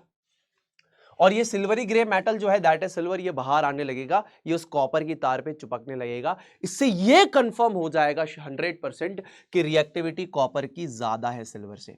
अब इससे भी प्रूव होता है और इससे भी प्रूव होता है कि रिएक्टिविटी कॉपर की सिल्वर से ज्यादा है और गोल्ड से भी ज्यादा है। अब एक चीज और अगर आप नोटिस करें यहां पर, अगर आप इस चीज के बारे में ऑब्जर्वेशन दें तो जो Ag होता है वो एनवायरमेंट में, यानी जो अर्थ का क्रस्ट होता है ना, आपका अर्थ क्रस्ट होता है, उसमें free as well as combined state में मिलता है। Free as well as combined state. Free का मतलब होता है कि भैया only silver, only silver, only silver, only silver, that is free state, elemental state. Combined मतलब किसी के साथ कंबाइन होकर अर्थ क्रस्ट में मिलता है। लेकिन अगर आप गोल्ड की बात करेंगे ना, गोल्ड की, तो ये हमेशा आपको फ्री स्टेट में मिलेगा। किस में मिलेगा? फ्री स्टेट में मिलेगा। Free state slash native state. कहां पे? अर्थ के क्रस्ट में। कहां पे? Earth crust. तो इससे तुम्हें यह समझ में नहीं आ रहा कि दोनों में से ज्यादा रिएक्टिव कौन है? भाई ये फ्री और कंबाइंड दोनों में प्रेजेंट है, यानी ये किसी से रिएक्ट करके कंबाइंड स्टेट में आया होगा, लेकिन ये फ्री स्टेट में ही है, नेटिव स्टेट में ही है। So which is more reactive? Silver is more reactive than gold. तो अब ओवरऑल रिएक्टिविटी सीरीज क्या होगी सुनील भैया? फिर ओवरऑल रिएक्टिविटी सीरीज क्या होगी? ओवरऑल रिएक्टिविटी सीरीज मेरे दोस्तों यहां पर ये हो जाएगी, जिसको हम लोग फटाफट से यहां पर लिख देंगे। तो इसकी ट्रिक क्या है? देखो, सबसे रिएक्टिव हो जाएगा potassium, then sodium, then calcium, then magnesium. ये तो कोल्ड वाटर से आए थे, हॉट वाटर के बेसिस पे ये आया। फिर आया अपने पास एसिड्स के बेसिस पे एल्यूमिनियम, जिंक, आयरन और लेड। ये ज्यादा रिएक्टिव थे क्योंकि ये एसिड से हाइड्रोजन को डिस्प्लेस कर रहे थे। कॉपर, मरकरी, सिल्वर और गोल्ड नहीं डिस्प्लेस कर सकते। फिर बाकी का ऑर्डर हमने अभी यहां पर निकाल दिया, ठीक है ना, कि भाई जो कॉपर है वो लेड से कम रिएक्टिव है, लेकिन सिल्वर और गोल्ड से ज्यादा रिएक्टिव है। Silver is more reactive than gold, and then ये मरकरी भी मैंने आपको यहां पे रेफरेंस के लिए दे रखा है ताकि मेटलर्जी में काम आ जाए। तो ट्रिक क्या बनेगी? ट्रिक बनेगी कुड़ी नाल कार मांगो, कुड़ी नाल कार मांगो अल्टो, जिसको फिर लेकर हम चले मथुरा साथ घूमने। सुनील भैया एक और बता दो, फिर प्लेटिनम को कहां रखे? प्लेटिनम को सबसे नीचे रख दो, पीटी, दैट इज प्रतीक, ये हो जाएगा प्लेटिनम। ये रिएक्टिविटी सीरीज हो गई। यहां पर हमारे पास आएगा मोस्ट रिएक्टिव, और यहां पर जैसे जैसे हम नीचे जाएंगे ये आएगा हमारे पास लीस्ट रिएक्टिव। तो रिएक्टिविटी ऐसे आपकी घट रही है, ठीक है ना। तो potassium, sodium, calcium, magnesium, aluminium, zinc, iron, lead, hydrogen, copper, mercury, silver, gold. Hydrogen यहां पर क्यों रखा हुआ है ये मैंने आपको बार बार रीजन बताया है, because it can behave as metals as well. ये इलेक्ट्रॉन्स को डोनेट कर सकता है जैसे मेटल्स करते हैं, इलेक्ट्रॉन्स को गेन भी कर सकता है, इलेक्ट्रॉन्स को लूज भी कर सकता है और शेयर भी कर सकता है। तो इसीलिए यहां पर प्लेस किया जाता है। तो potassium, sodium, calcium, magnesium, aluminium, zinc, iron, lead, फिर उसके बाद हाइड्रोजन, कॉपर, मरकरी, सिल्वर और गोल्ड, एंड देन प्लेटिनम। तो ये तो बेसिकली कोल्ड वाटर के बेसिस पे, हॉट वाटर एसिड्स के बेसिस पे, ये एसिड से रिएक्ट नहीं कर रहे थे। फिर उसके बाद हमने देखा कि भाई कॉपर जो है इन दोनों से ज्यादा रिएक्टिव है, ये फ्री स्टेट और कंबाइंड स्टेट दोनों में, ये ओनली फ्री स्टेट में है। इस बेसिस पे रिएक्टिविटी सीरीज हमने आइडेंटिफाई कर ली, इनका ऑर्डर आइडेंटिफाई कर लिया। क्या बात है सुनील भैया। अब देखिए फटाफट से देखते हैं दो छोटी चीजें और। अब देखिए अगर यहां पर नॉन मेटल ऑक्सीजन से रिएक्ट करेगा तो क्या बनाएगा। फॉर एग्जांपल नॉन मेटल में ले लेता हूं आपका कार्बन, है ना। कार्बन जब रिएक्ट करेगा एयर में प्रेजेंट ऑक्सीजन से, ठीक है, तो क्या बना देगा, कार्बन डाइऑक्साइड गैस बना देगा, नॉन मेटल का ऑक्साइड बना देगा। और नॉन मेटल के ऑक्साइड को पानी में डालोगे तो एसिड बन जाएगा। जैसे फॉर एग्जांपल आप CO2 गैस को पानी में डिसॉल्व करवा दीजिए दोस्तों, तो क्या बना देगा, H2CO3 एक्वस, यानी कार्बोनिक एसिड का निर्माण कर देगा। उसी प्रकार मेरे दोस्तों अगर आप SO2 गैस को पानी में डिसॉल्व करवा देंगे तो दोस्तों ये क्या बना देगी, सल्फ्यूरस एसिड का निर्माण करेगी।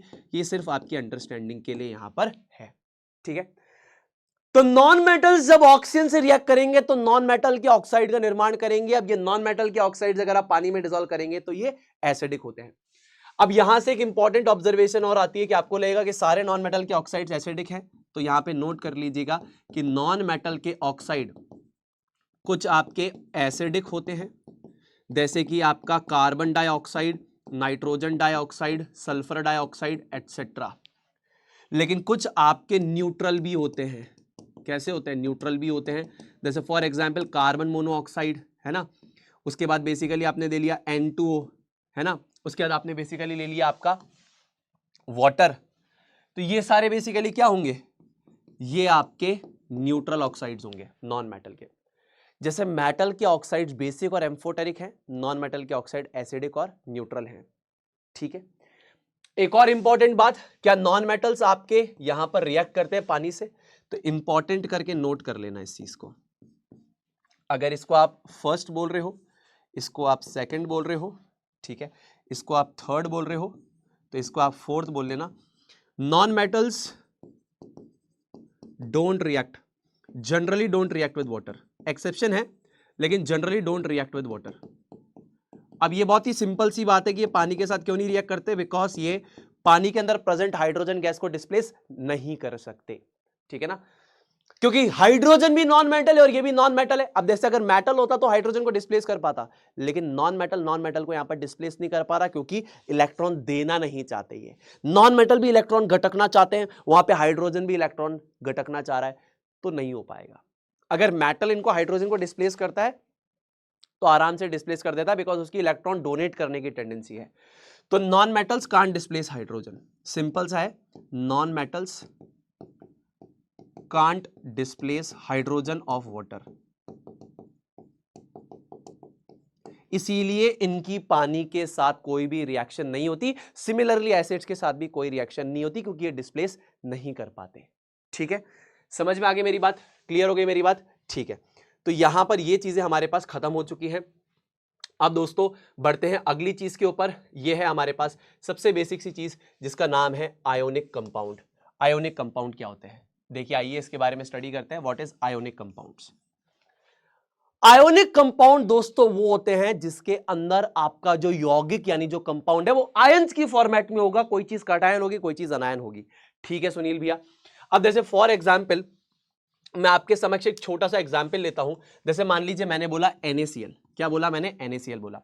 तो सोडियम का कॉन्फ़िगरेशन क्या है, 2,8,1। 2,8,1 वो स्टेबल कैसे बनेगा, वो इस एक इलेक्ट्रॉन को लूज करेगा तो आउटर मोस्ट शेल में 8 इलेक्ट्रॉन हो गए, nearest noble gas configuration attain हो गया नियॉन जैसा। तो इसने एक इलेक्ट्रॉन को लूज कर दिया और क्या बना लिया, इसने बना लिया आपका कटायन। कटायन क्यों बनाया, क्योंकि यहां पर 11 प्रोटॉन्स और 11 इलेक्ट्रॉन्स थे, यहां पर 11 प्रोटॉन और 10 इलेक्ट्रॉन बचे हैं। यानी पॉजिटिव चार्ज तो 11 है, नेगेटिव चार्ज 10 है ना भाई। एक एटम इलेक्ट्रिकली न्यूट्रल जब होता है जब प्रोटॉन इलेक्ट्रॉन बराबर होते हैं भाई। यहां पर 11 प्रोटॉन 11 इलेक्ट्रॉन, अब यहां पर कितने हैं, प्रोटॉन तो 11 ही है, इलेक्ट्रॉन एक लूज कर दिया तो इलेक्ट्रॉन 10 हो गए, तो इसीलिए पॉजिटिव चार्ज। अब ये जो इलेक्ट्रॉन इसने लूज किया, ये नॉन मेटल की टेंडेंसी होती है इलेक्ट्रॉन को एक्सेप्ट करने की, इलेक्ट्रॉन घटकने की, तो ये इसको एक्सेप्ट कर लेगा, ठीक है ना। ये 2,8,7 ये स्टेबल होगा जब आउटर मोस्ट में 8 हो। इसने जो इलेक्ट्रॉन लूज किया इसने गेन कर लिया, तो 2,8,8। तो ये बेसिकली क्या है आपका, ये आपका आयोनिक कंपाउंड है। अब इसके लिए लुईस सिंबल आप बना लीजिए, Lewis electron dot slash cross symbol. ठीक है, तो हमें पता है कि जो वैलेंस इलेक्ट्रॉन्स होते हैं यानी आउटर मोस्ट शेल के इलेक्ट्रॉन्स होते हैं वो रिएक्शंस में जनरली पार्टिसिपेट करते हैं। तो सोडियम के पास देखिए एक वैलेंस इलेक्ट्रॉन है, ये देखिए सोडियम के पास मैं हाईलाइट कर देता हूं यहां पे कितना वैलेंस इलेक्ट्रॉन है, एक वैलेंस इलेक्ट्रॉन है। इसके पास 7 वैलेंस इलेक्ट्रॉन है, ठीक है ना। तो रिएक्शन में पार्टिसिपेट यही करेंगे। इसका एक वैलेंस इलेक्ट्रॉन को मैंने क्या कर दिया, डॉट से बना दिया, डॉट से इस एक वैलेंस इलेक्ट्रॉन को बना दिया। इसके पास कितने थे, 1 2 3 4 5 6 7। इसके वालों को मैंने क्रॉस से बनाया, अब डॉट से बनाना चाहे तो बना सकते हैं, ठीक है। अब इसने ये एक इलेक्ट्रॉन इसको दिया ना दोस्त, इसने एक इलेक्ट्रॉन इसको दिया तो क्या बना, Na1+ और उसके बाद Cl1-। ये आपका लुईस इलेक्ट्रॉन डॉट या क्रॉस सिंबल है NaCl का। क्या बात है। सिमिलरली अगर हम यहां पर इसी चीज को मैग्नीशियम क्लोराइड के लिए देखते हैं तो दोस्तों देखिए मैग्नीशियम जो है इसका इलेक्ट्रॉनिक कॉन्फ़िगरेशन क्या है, 2,8,2। सिमिलरली क्लोरीन का क्या है, 2,8,7। आउटरमोस्ट शेल में कितने इलेक्ट्रॉन्स है दोस्त, यहां पर है 2, यहां पर है 7। ठीक, अब देखो ये कैसे स्टेबल बनेगा, ये स्टेबल बनेगा जब ये 2 इलेक्ट्रॉन्स को लूज कर लेगा तो यहां पे आउट 8 हो गए, और ये स्टेबल कब बनेगा, जब ये एक इलेक्ट्रॉन गेन कर लेगा तो यहां पर भी कितने हो जाएंगे, 8 हो जाएंगे। अब आप कहोगे इसको 2 लूज करने हैं, क्लोरीन को एक गेन करने, तो कैसा होगा, तो मैग्नीशियम बोलेगा क्लोरीन को तू अपने जैसा एक और क्लोरीन को लेके आ, एक इलेक्ट्रॉन तेरे को दूंगा, एक दूसरे क्लोरीन को दूंगा, बात खत्म। ठीक है, तो देखिए एक इलेक्ट्रॉन तो इसके पास यहां था, ये रहा एक इलेक्ट्रॉन, एक इलेक्ट्रॉन यहां ये रहा, एक इलेक्ट्रॉन यहां ये रहा। अब देखिए मैंने यहां पर भी डॉट से बना रखा है, आप चाहें तो क्रॉस से बना सकते, कोई दिक्कत नहीं है, एक को डॉट से बनाओ एक को क्रॉस से बनाओ, कोई दिक्कत नहीं है, ठीक है। और इसके पास कितने, 1 2 3 4 5 6 7, 1 2 3 4 5 6 7, एक इलेक्ट्रॉन इसको दिया, एक इलेक्ट्रॉन इसको दिया, तो इसके ऊपर कितना आया ओवरऑल चार्ज, 2+ का, इस पे ओवरऑल चार्ज आया 1- का, इस पे ओवरऑल चार्ज आया 1- का। अब किसी को अगर कंफ्यूजन है कि इलेक्ट्रिकली न्यूट्रल होते हैं कि नहीं, इलेक्ट्रिकली न्यूट्रल होते हैं, पॉजिटिव चार्ज 2+ है, नेगेटिव चार्ज 2- है, क्या बना ये बनता है MgCl2। तो MgCl2 में एक मैग्नीशियम जो है एक क्लोरीन को एक इलेक्ट्रॉन दे रहा है, दूसरे को दूसरा इलेक्ट्रॉन दे रहा है। This is Lewis electron dot या क्रॉस सिंबल, ठीक है। अब इनकी सरल सी जो प्रॉपर्टीज है फटाफट से उनको डिस्कस कर लेते हैं। हमारे पास इनकी प्रॉपर्टीज क्या है, देखिए सबसे पहली प्रॉपर्टी फिजिकल नेचर, ये बहुत ज्यादा ब्रिटल सॉलिड्स होते हैं, है ना, और इजीली आपके पीसेस में ब्रेक कर जाएंगे जैसे ही आप प्रेशर अप्लाई करोगे। आयोनिक कंपाउंड्स आपके ब्रिटल सॉलिड्स होते हैं, ब्रिटल मतलब कि अगर आपने फोर्स अप्लाई किया तो पीसेस में ब्रेक कर जाएंगे, तो ये ब्रिटल सॉलिड्स है। दूसरा इनका मेल्टिंग और बॉइलिंग पॉइंट कैसा होता है, देखिए मेल्टिंग और बॉइलिंग पॉइंट काफी ज्यादा हाई होता है, क्योंकि काफी ज्यादा हाई अमाउंट ऑफ एनर्जी अपन को देनी पड़ेगी to break the strong covalent electrovalent bonds. Strong electrovalent bonds क्या है, strong electrostatic force of attraction है, strong electrostatic force of attraction. Electrostatic force of attraction तो अपोजिट चार्जेस में होती है ना सुनील भैया, Na1+ Cl1-, पॉजिटिव और नेगेटिव चार्ज, इनके बीच में क्या होगा, strong force of attraction, electrostatic force of attraction. इसको ओवरकम करने के लिए तुम्हें ज्यादा टेम्परेचर देना पड़ेगा, तब ये पिघलेंगे, और ज्यादा टेम्परेचर देना पड़ेगा ताकि वेपर में कन्वर्ट हो, तो high melting and high boiling point इसीलिए आएगा। सॉल्युबिलिटी की बात करें तो जनरली सॉल्युबल इन वाटर, सारे के सारे सॉल्युबल नहीं होते पानी में, generally soluble in water and generally insoluble in solvents like kerosene, petrol and more. तो जनरली तो पानी में घुल जाते हैं, जनरली पानी में घुल जाते हैं एंड इनसॉल्युबल होते हैं केरोसिन, पेट्रोल वगैरह में, पर सारे के सारे पानी में सॉल्युबल नहीं होंगे। फॉर एग्जाम्पल आयोनिक कंपाउंड्स की ही बात करते हैं, ionic compounds like barium sulphate, AgCl, PbI2 etcetera are insoluble in water. ये प्रेसिपिटेट बना रहे थे ना, याद है ना, ये क्या बना रहे थे, प्रेसिपिटेट्स का फॉर्मेशन कर रहे थे। तो जैसे बेरियम सल्फेट हो गया, सिल्वर क्लोराइड हो गया, और उसके बाद आपका लेड आयोडाइड हो गया, ये भी आपके आयोनिक कंपाउंड्स है, but these are insoluble in water and form precipitates. तो generally they are soluble in water but insoluble in the organic solvents, यानी केरोसिन और पेट्रोल में इनसॉल्युबल है। एंड कुछ एक्सेप्शन यहां बता दिए मैंने, जनरली सॉल्युबल क्या है, इनसॉल्युबल भी होते हैं, ठीक है। इलेक्ट्रिकल कंडक्टिविटी की अगर बात करें तो सॉलिड स्टेट को छोड़ के बाकी हर स्टेट में इलेक्ट्रिसिटी कंडक्ट करेंगे। Conducts electricity in the molten and aqueous form. Molten form का मतलब क्या होता है? ये मान लीजिए आपके पास NaCl सॉलिड है, इसको आपने 800 डिग्री सेल्सियस तक हीट कर दिया, ये पिघल जाएगा तो ये क्या बनेगा? NaCl लिक्विड बनेगा। ये स्टेट क्या है? मोल्टन, या फिर इसको बोलते हैं फ्यूज्ड स्टेट। ठीक, उसी प्रकार अगर आपके पास ये NaCl है, इसको अगर आपने डिसॉल्व किया पानी में, डिसॉल्व इन H2O, अगर आपने इसको पानी में घोल दिया दोस्त, तो ये बन जाएगा NaCl एक्वस। ये एक्वस फॉर्म है। इन दोनों ही फॉर्म्स में आयंस जो है they are free to move and इसीलिए बिजली कंडक्ट होती है। ठीक है, it does not conduct electricity in solid form as the ions are immobile in solid state. जो आयंस है ना वो मूव नहीं करेंगे। अब जैसे क्या होता है, जब आयंस बनेंगे कटायन अनायन, तो कटायन जाएगा कैथोड पे, अनायन जाएगा एनोड पे। एनोड पे अनायन इलेक्ट्रॉन लूज करता है, कटायन कैथोड पे इलेक्ट्रॉन गेन करता है, तो there is a flow of electrons, loss and gain of electrons हो रहा है। ठीक है, समझ में आ गई बात? क्लियर हो गई बात? क्लियर हो गई बात? तो यहां पे ये इलेक्ट्रिसिटी कंडक्ट करता है, क्यों? Because ions are free to move, because ions आपके फ्री टू मूव है and that's why they conduct electricity. ठीक है ना? चलिए, तो ये बात हुई आयोनिक कंपाउंड्स की। अब बात करते हैं हम लोग किस चीज की? One of the most important topics, जिसका नाम क्या है यहां पे? जिसका नाम है हमारे पास मेटलर्जी। ठीक है ना? तो मेटलर्जी दोस्तों वो ब्रांच है साइंस की, या वो ब्रांच है आपकी केमिस्ट्री की, जहां से हम लोग क्या करते हैं, जहां पर हम लोग क्या पढ़ते हैं कि हम लोग मेटल्स को प्रॉफिटेबली और कन्वीनियंटली एक्सट्रैक्ट कर सके। उस ब्रांच को हम लोग मेटलर्जी कहते हैं। ठीक है भैया, क्या बात है, बहुत बढ़िया। अब देखिए, इसको स्टार्ट करने से पहले मैं आपको कुछ इंपॉर्टेंट टर्म्स बताना चाहूंगा। ठीक है ना? कुछ इंपॉर्टेंट टर्म्स बताना चाहूंगा, ध्यान से देखना। Metals occur naturally in the form of elements. Elements का मतलब हो गया कि फ्री स्टेट, या फिर compounds, that is basically combined state. ठीक है ना? फ्री स्टेट या नेटिव स्टेट, याद रखना, फ्री स्टेट या फिर नेटिव स्टेट। तो कुछ जो आपके मेटल्स है वो फ्री स्टेट में मिलते हैं, यानी खुद एलिमेंटल स्टेट में जैसे होते हैं वैसे, या तो कंबाइंड स्टेट यानी कंपाउंड के फॉर्मेट में मिलेंगे। कहां पे? अर्थ क्रस्ट, ये इनका मेजर सोर्स है लिथोस्फीयर में, और सी वाटर ये इनका माइनर सोर्स है। तो आपको मेटल्स या तो फ्री स्टेट, नेटिव स्टेट या कंबाइंड स्टेट में मिलते हैं। कहां पे? अर्थ क्रस्ट या फिर सी वाटर में, और इनको बेसिकली हम मिनरल्स बोलते हैं। पर क्या सुनील भी हम सबसे मेटल्स को प्रॉफिटेबली एक्सट्रैक्ट कर सकते हैं? नहीं कर सकते। तो जिन मिनरल्स से मेटल्स को प्रॉफिटेबली यानी सस्ते तरीके से, बढ़िया तरीके से और आसानी से निकालेंगे, उनको ओर कहेंगे। तेरी और तेरी और तेरी और, वही वाला ore. So the minerals from which the metals can be extracted economically, यानी सस्ता पड़ेगा भाई निकालना, और कन्वीनियंट होगा, यानी कि प्रोसेस इतना डिफिकल्ट ना हो कि बहुत लंबा हो जाए, तो इनको ओर्स कहेंगे। इसका मतलब कि सारे ओर्स तो मिनरल्स है, लेकिन सारे मिनरल्स ओर्स नहीं है। ये तो आप भी समझ रहे होगे, ये तो समझदारी वाली बात है कि भाई जिनसे एक्सट्रैक्शन होगा वो ही, तो इसका क्या मतलब है? जिनसे एक्सट्रैक्शन हो रहा है वो और है, तो जो ओर्स है वो मिनरल्स है, लेकिन सारे मिनरल तो और नहीं होंगे। क्या बात है, बहुत सही बात है।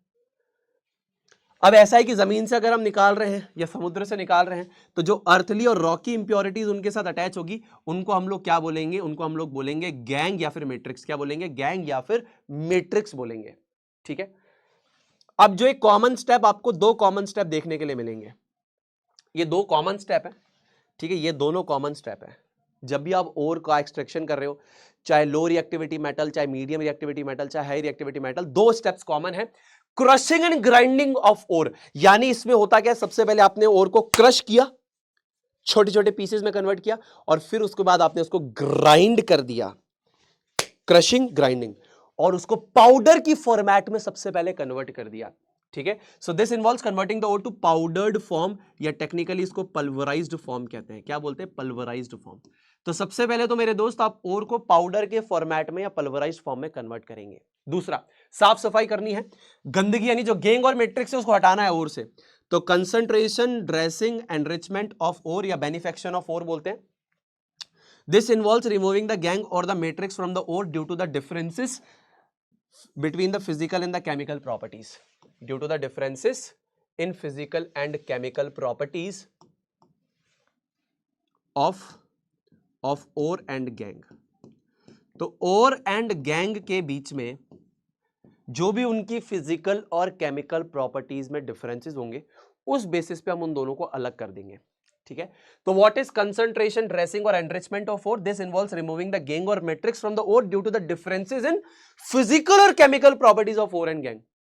तो जो गंदगी और ओर है इनके ये दोनों साथ में, इनकी फिजिकल और केमिकल प्रॉपर्टी के डिफरेंस के बेसिस पे हम इनको अलग कर देंगे। इसके अलग अलग मेथड्स होते हैं, है ना, जो अभी हमारे कोर्स में नहीं है। चलिए अब एक और स्टेप यहां पर आपको जानना है जो इंपॉर्टेंट है। एक है रोस्टिंग और दूसरा है कैल्सिनेशन।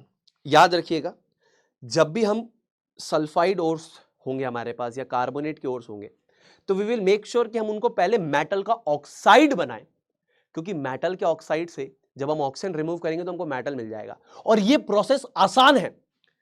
मेटल के सल्फाइड से डायरेक्टली मेटल को ऑब्टेन करना या मेटल के कार्बोनेट से डायरेक्टली मेटल को ऑब्टेन करना डिफिकल्ट है एज कंपेयर कि हम मेटल के ऑक्साइड से ऑब्टेन करें।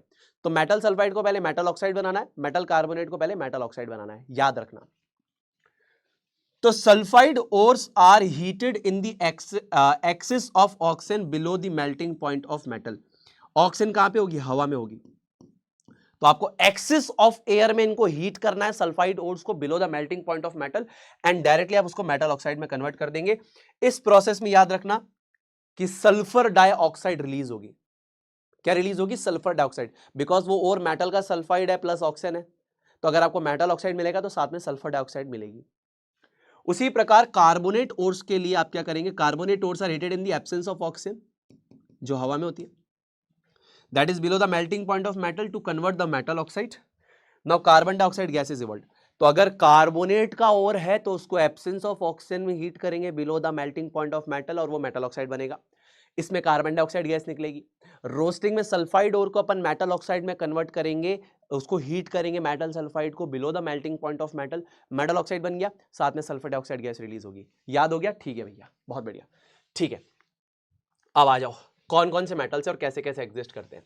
देखो, इनकी अगर मैं बात करूं, इनकी अगर मैं आपसे बात करना चाहूं, ठीक है ना, इनकी अगर मैं आपसे बात करना चाहूं, ठीक है ना, इनकी अगर मैं आपसे बात करना चाहूं मेरे दोस्त, तो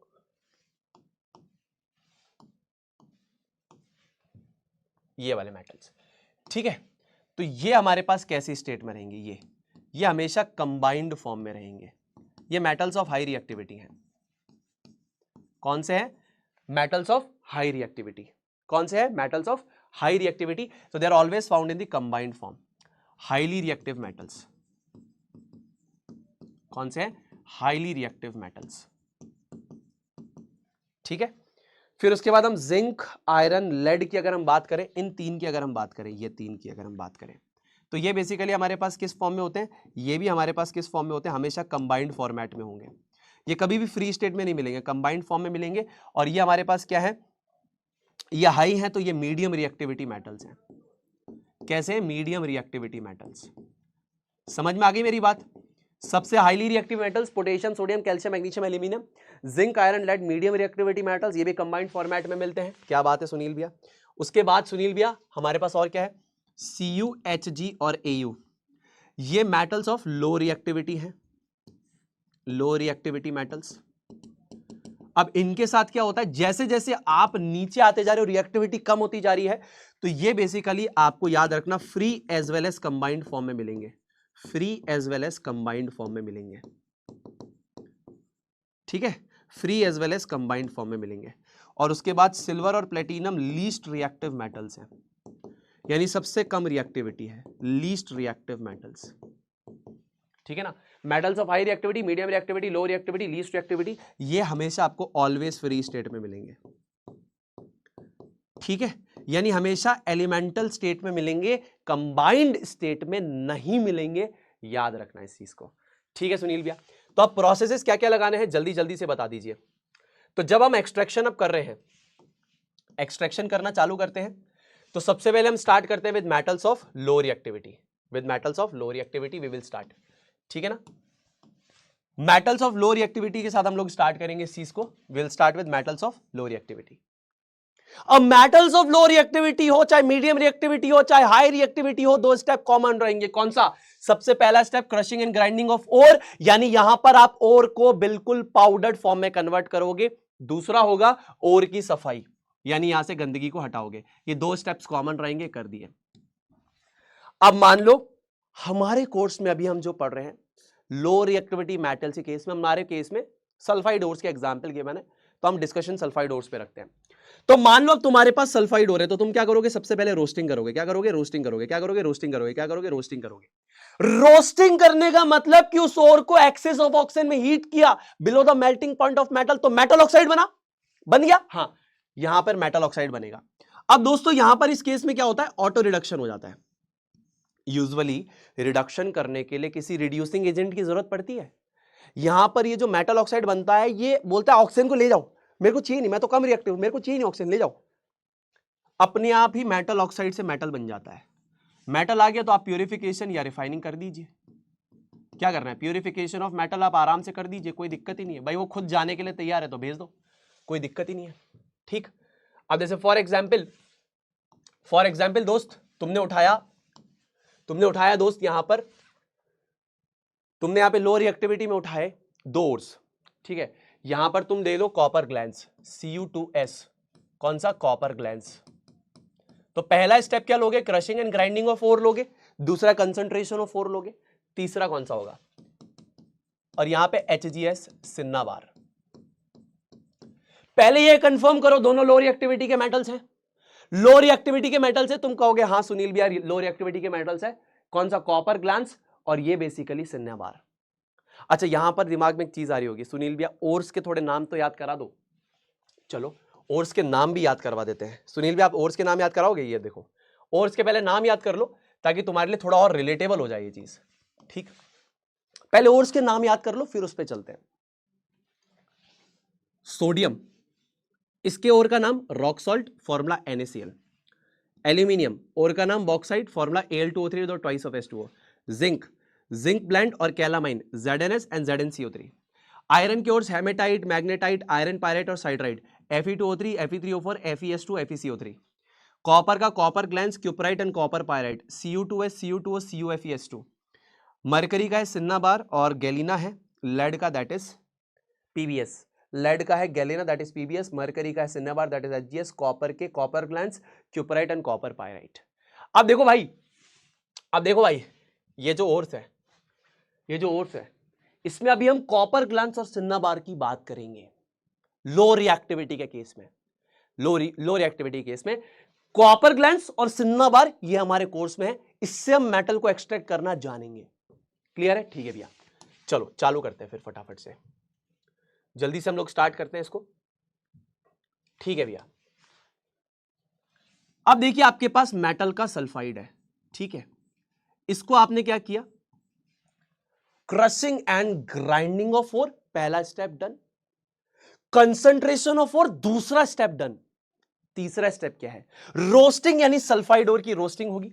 तो आपने कॉपर के सल्फाइड को ऑक्सीजन की प्रेजेंस पे हीट किया तो ये मेटल का ऑक्साइड देगा, साथ में सल्फर डाइऑक्साइड गैस देगा। ठीक है, ये स्टेप हो गया। अब आपको मेटल के ऑक्साइड को रिड्यूस करना है। भाई आपको यह पता है कि मेटल के सल्फाइड से डायरेक्टली मेटल ऑब्टेन करना डिफिकल्ट है, तो मेटल ऑक्साइड बना लेते हैं। आपने ये चीज कर दी, यानी आपने यहां पे क्या कर दिया? आपने यहां पे रोस्टिंग कर दिया, ये रोस्टिंग कर दी। मजे की बात यह है कि कॉपर ऑक्साइड को हम रिड्यूस करने के लिए हम किसी रिड्यूसिंग एजेंट की हमें जरूरत नहीं, ये ऑटो रिडक्शन दे देता है। क्या दे देता है? ये ऑटो रिडक्शन शो करता है। मतलब भाई आप हीट करके ये बना रहे थे ना, अब जैसे थोड़ा ये बना होगा ना कॉपर ऑक्साइड, ये बचे हुए कुछ कॉपर सल्फाइड के साथ रिएक्ट करना स्टार्ट करेगा, डायरेक्टली कॉपर दे देगा। सीधा कॉपर दे रहा है, ये सीधा कॉपर दे रहा है। मतलब कॉपर ऑक्साइड को फटाफट से लूज कर दिया इसने, बिना रिड्यूसिंग एजेंट दिए। यानी ऑक्सीजन को रिमूव कराने के लिए हमें रिड्यूसिंग एजेंट की देने की जरूरत है? देने की जरूरत ही नहीं है, अपने आप ही रिड्यूस हो गया। उसके बाद लास्ट स्टेप आप रिफाइनिंग करो, काम खत्म। सेम मरकरी केस में तो और तेज होगा। तुमने क्या किया? पहले क्रशिंग एंड ग्राइंडिंग कर दी, जी भैया कर दी। फिर कंसंट्रेशन कर दिया, जी भैया कर दिया। रोस्टिंग करो। मरकरी के सल्फाइड यानी मेटल के सल्फाइड को ऑक्सीजन की प्रेजेंस में हीट किया तो मेटल का ऑक्साइड और सल्फर डाइऑक्साइड दिया उसने, जी भैया दिया। अब होना क्या चाहिए कि इसको रिड्यूस कराने के लिए रिड्यूसिंग एजेंट देना चाहिए, नहीं, इसकी जरूरत ही नहीं है। ये भाई साहब ऑटो रिडक्शन दे रहे हैं, देखो आप, ये और खतरनाक, कॉपर से भी खतरनाक है, कॉपर ऑक्साइड से भी खतरनाक है। जैसे HgO बना ना, तो ये HgS से रिएक्ट करके Hg यानी मरकरी लिक्विड और SO2 देगा, और कुछ HgO तो इससे रिएक्ट करने के बजाय खुद ही थर्मल डिकम्पोजिशन शो कर देगा, Hg+O2 में कन्वर्ट हो जाएगा, थर्मल डिकम्पोजिशन शो करके Hg+O2। मतलब ये एकदम उतावला है, क्या रे भैया ऑक्सीजन ले जाओ, ऑक्सीजन ले जाओ, ऑक्सीजन ले जाओ, मेरे को नीचे ऑक्सीजन ले जाओ, नीचे। मैं तो रिएक्टिव मेटल नहीं हूं कि मैं उसको होल्ड करूं, ले जाओ, दे दिया, तुम इसकी रिफाइनिंग करो, काम खत्म। ठीक, ये तो हो गया लो रिएक्टिविटी। अब आते हैं मीडियम रिएक्टिविटी। मीडियम रिएक्टिविटी मतलब जिंक, जिंक, आयरन, लेड। इस पे पहले दो steps common, crushing and grinding of ore, concentration of ore, ये दो स्टेप्स तो कॉमन है। तीसरा स्टेप, सल्फाइड ओर है तो रोस्टिंग करना है, कैल्सिनेशन करना अगर कार्बोनेट का ओर है, और ऑक्साइड ओर है तो कोई दिक्कत ही नहीं, वो मेटल के ऑक्साइड के फॉर्मेट में ही है। कर दिया, मेटल ऑक्साइड बना दिया। हाँ, अब इस केस में मेटल से ऑक्सीजन हटाने के लिए हमें यहां पर रिड्यूसिंग एजेंट का इस्तेमाल करना पड़ेगा। Reduction of metal oxide to metal using reducing agent. याद रखना, यहां पे रिड्यूसिंग एजेंट यूज करना पड़ेगा मेटल से ऑक्सीजन को हटाने के लिए। एंड लास्ट स्टेप हो जाएगा, क्या हो जाएगा, refining and purification of metal. अब इसमें दो स्टेप्स और होते हैं। सुनील भी, हमें रिड्यूसिंग एजेंट कौन सा यूज करना है? देखो, इसमें यहां पर दो तरीके हैं। पहला तरीका, एक कहलाता है स्मेल्टिंग, जिसमें कि आप कोक का इस्तेमाल करते हो, which is a form of carbon, use Coke which is the form of carbon. और दूसरा तरीका है एल्यूमिनोथर्मी, यूजिंग एल्यूमिनियम। देखिए, आप क्या करते हैं, crushing and grinding of ore किया, कंसंट्रेशन ऑफ ओर किया, उसके बाद अगर आपके पास मेटल का सल्फाइड है तो रोस्टिंग करके आपने मेटल ऑक्साइड बनाया, कार्बोनेट का और है तो कैल्सिनेशन करके मेटल ऑक्साइड बनाया, मेटल ऑक्साइड है तो ठीक है। अब मेटल ऑक्साइड से आपको ऑक्सीजन को हटाने के लिए एक रिड्यूसिंग एजेंट की जरूरत पड़ेगी, तो यहां पर आप स्मेल्टिंग कर सकते हैं स्मेल्टर में, जिसके अंदर आप कोक का इस्तेमाल कर सकते हैं, as carbon will act as a reducing agent, या फिर यहां पर आप एल्यूमिनियम का इस्तेमाल कर सकते हैं, जिसे हम बोलते हैं एल्यूमिनोथर्मी। यहां पे आप कार्बन की प्रेजेंस में हीट करोगे मेटल के ऑक्साइड को मेटल बनाने के लिए, with the help of, in the presence of coke as well, और यहां पर आप मेटल के ऑक्साइड को मेटल बनाने के लिए इन the presence of aluminium heat करोगे, इसे एल्यूमिनोथर्मी कहेंगे। ठीक है, इसको देख लेते हैं यहां पर एक बार फटाफट से। तो देखिए, जैसे जिंक का मैं केस लेता हूं, तो यहां पर मैंने क्या लिया, जिंक का ब्लेंड लिया। देखिए, जिंक ब्लेंड लिया, ZnS लिया, और कैलामाइन लिया, ZnCO3, दैट इज ZnCO3 लिया। पहले दो स्टेप जिंक ब्लेंड और कैलामाइन में सेम रहेंगे, crushing and grinding of ore, concentration of ore. अब इसके अंदर क्या होगा, आप करेंगे रोस्टिंग, क्या बात है सुनील भैया, और इस केस में आप क्या करेंगे, कैल्सिनेशन करेंगे, क्योंकि आपको इसको मेटल ऑक्साइड बनाना है। ठीक है, तो इसको ऑक्सीजन की प्रेजेंस में हीट किया तो ये देगा ZnO प्लस SO2 देगा, ये ऑटो रिडक्शन शो नहीं करेगा। ऐसे ही ZnCO3 को हीट किया तो इसने दिया ZnO प्लस CO2, देखिए यहां पे CO2 निकल रही है, यहां पे SO2 निकल रही है, रोस्टिंग में SO2, कैल्सिनेशन में CO2। आ गई जी भैया। अब क्या करना पड़ेगा, रिडक्शन यूजिंग रिड्यूसिंग एजेंट करना पड़ेगा, रिडक्शन यूजिंग रिड्यूसिंग एजेंट। ठीक है, रिडक्शन यूजिंग रिड्यूसिंग एजेंट। जैसे हमने लिया यहां पे जिंक ऑक्साइड, ये स्मेल्टर में होता है।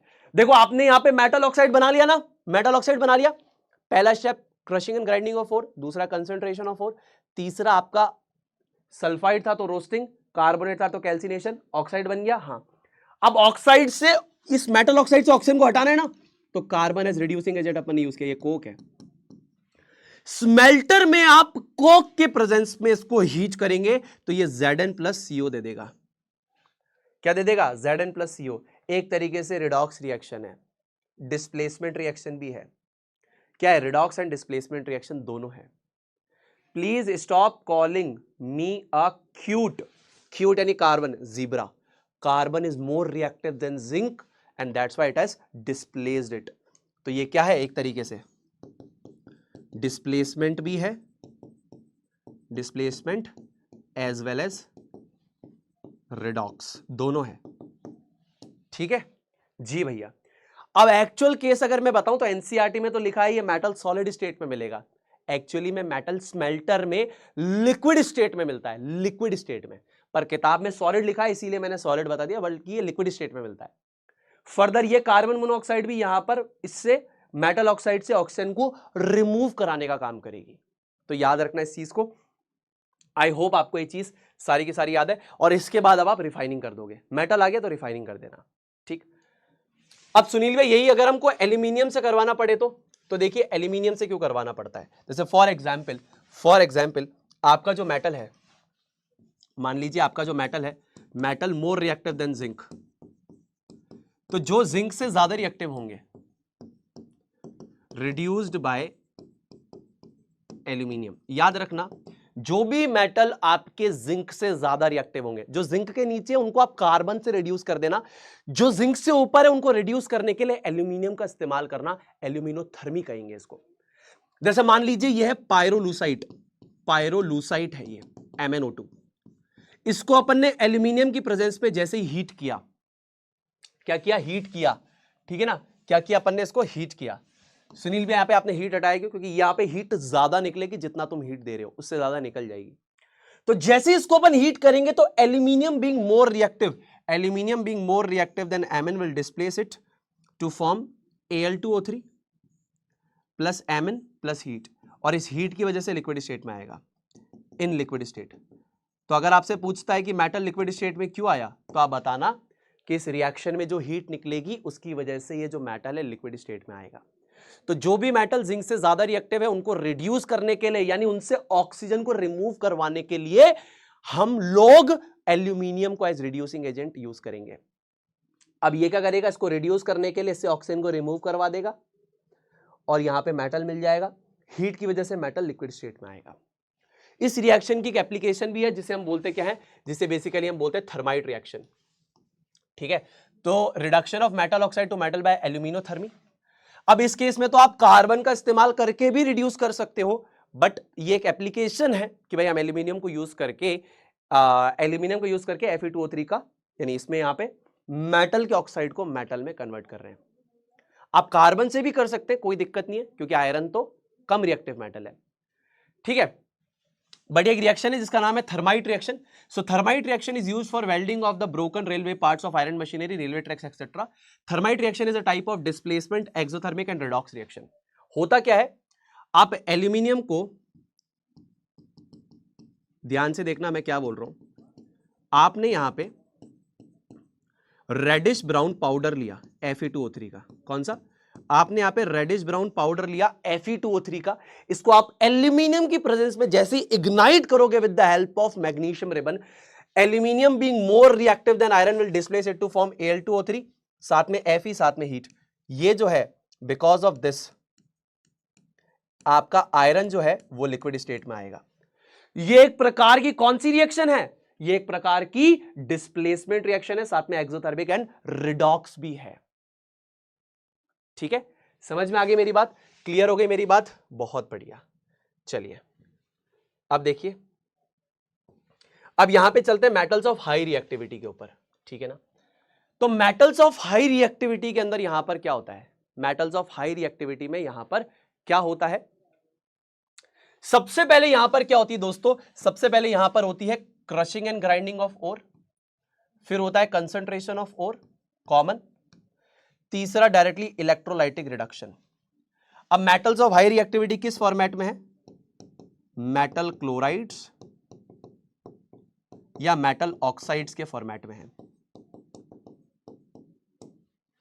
तो मेटल क्लोराइड्स और मेटल ऑक्साइड्स के फॉर्मेट में है, तो ना तो रोस्टिंग की जरूरत है ना कैल्सिनेशन की जरूरत है, हटाओ। दूसरा, मेटल ऑक्साइड या मेटल क्लोराइड है, इनको अपन को रिड्यूस करवाना पड़ेगा, यानी इससे ऑक्साइड को हटाना पड़ेगा या क्लोरीन को हटाना पड़ेगा। भाई क्रशिंग एंड ग्राइंडिंग कर ली, कंसंट्रेशन कर लिया, अब मेटल क्लोराइड या मेटल ऑक्साइड के फॉर्मेट में है दोस्त, तो यहां पर आपको यह करने की जरूरत नहीं है कि आप कैल्सिंग या रोस्टिंग कर रहे हो, यह करने की जरूरत नहीं है। रिड्यूस करने के लिए आप यहां पर इनका इस्तेमाल नहीं कर सकते, ये रिमूव ही नहीं कर पाएंगे उसको।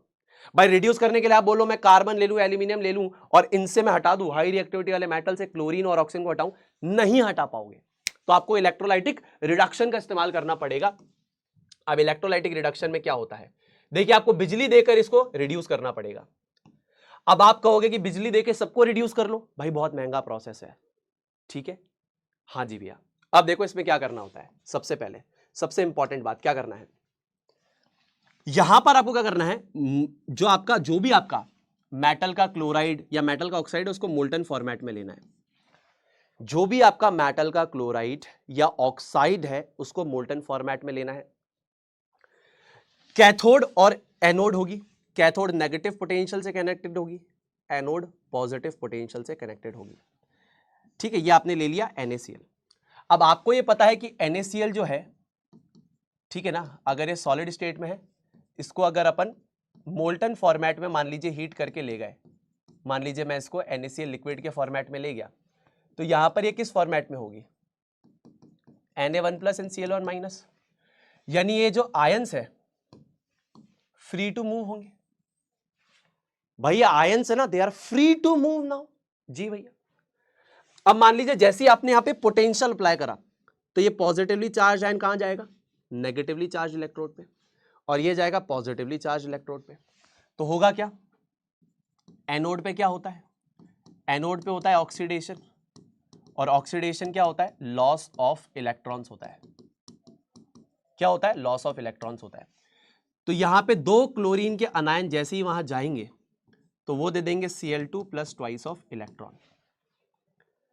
एक क्लोराइड का अनायन जाएगा, एक इलेक्ट्रॉन लूज करेगा, Cl बनाएगा। 2 क्लोराइड के अनायन जैसे ही वहां जाएंगे 2 इलेक्ट्रॉन को लूज करेंगे और Cl2 गैस का निर्माण करेंगे। जी भैया, ये इलेक्ट्रॉन्स यहां से ट्रेवल करके कहां आएंगे, ये इलेक्ट्रॉन्स ट्रेवल करके टुवर्ड्स द कैथोड आएंगे।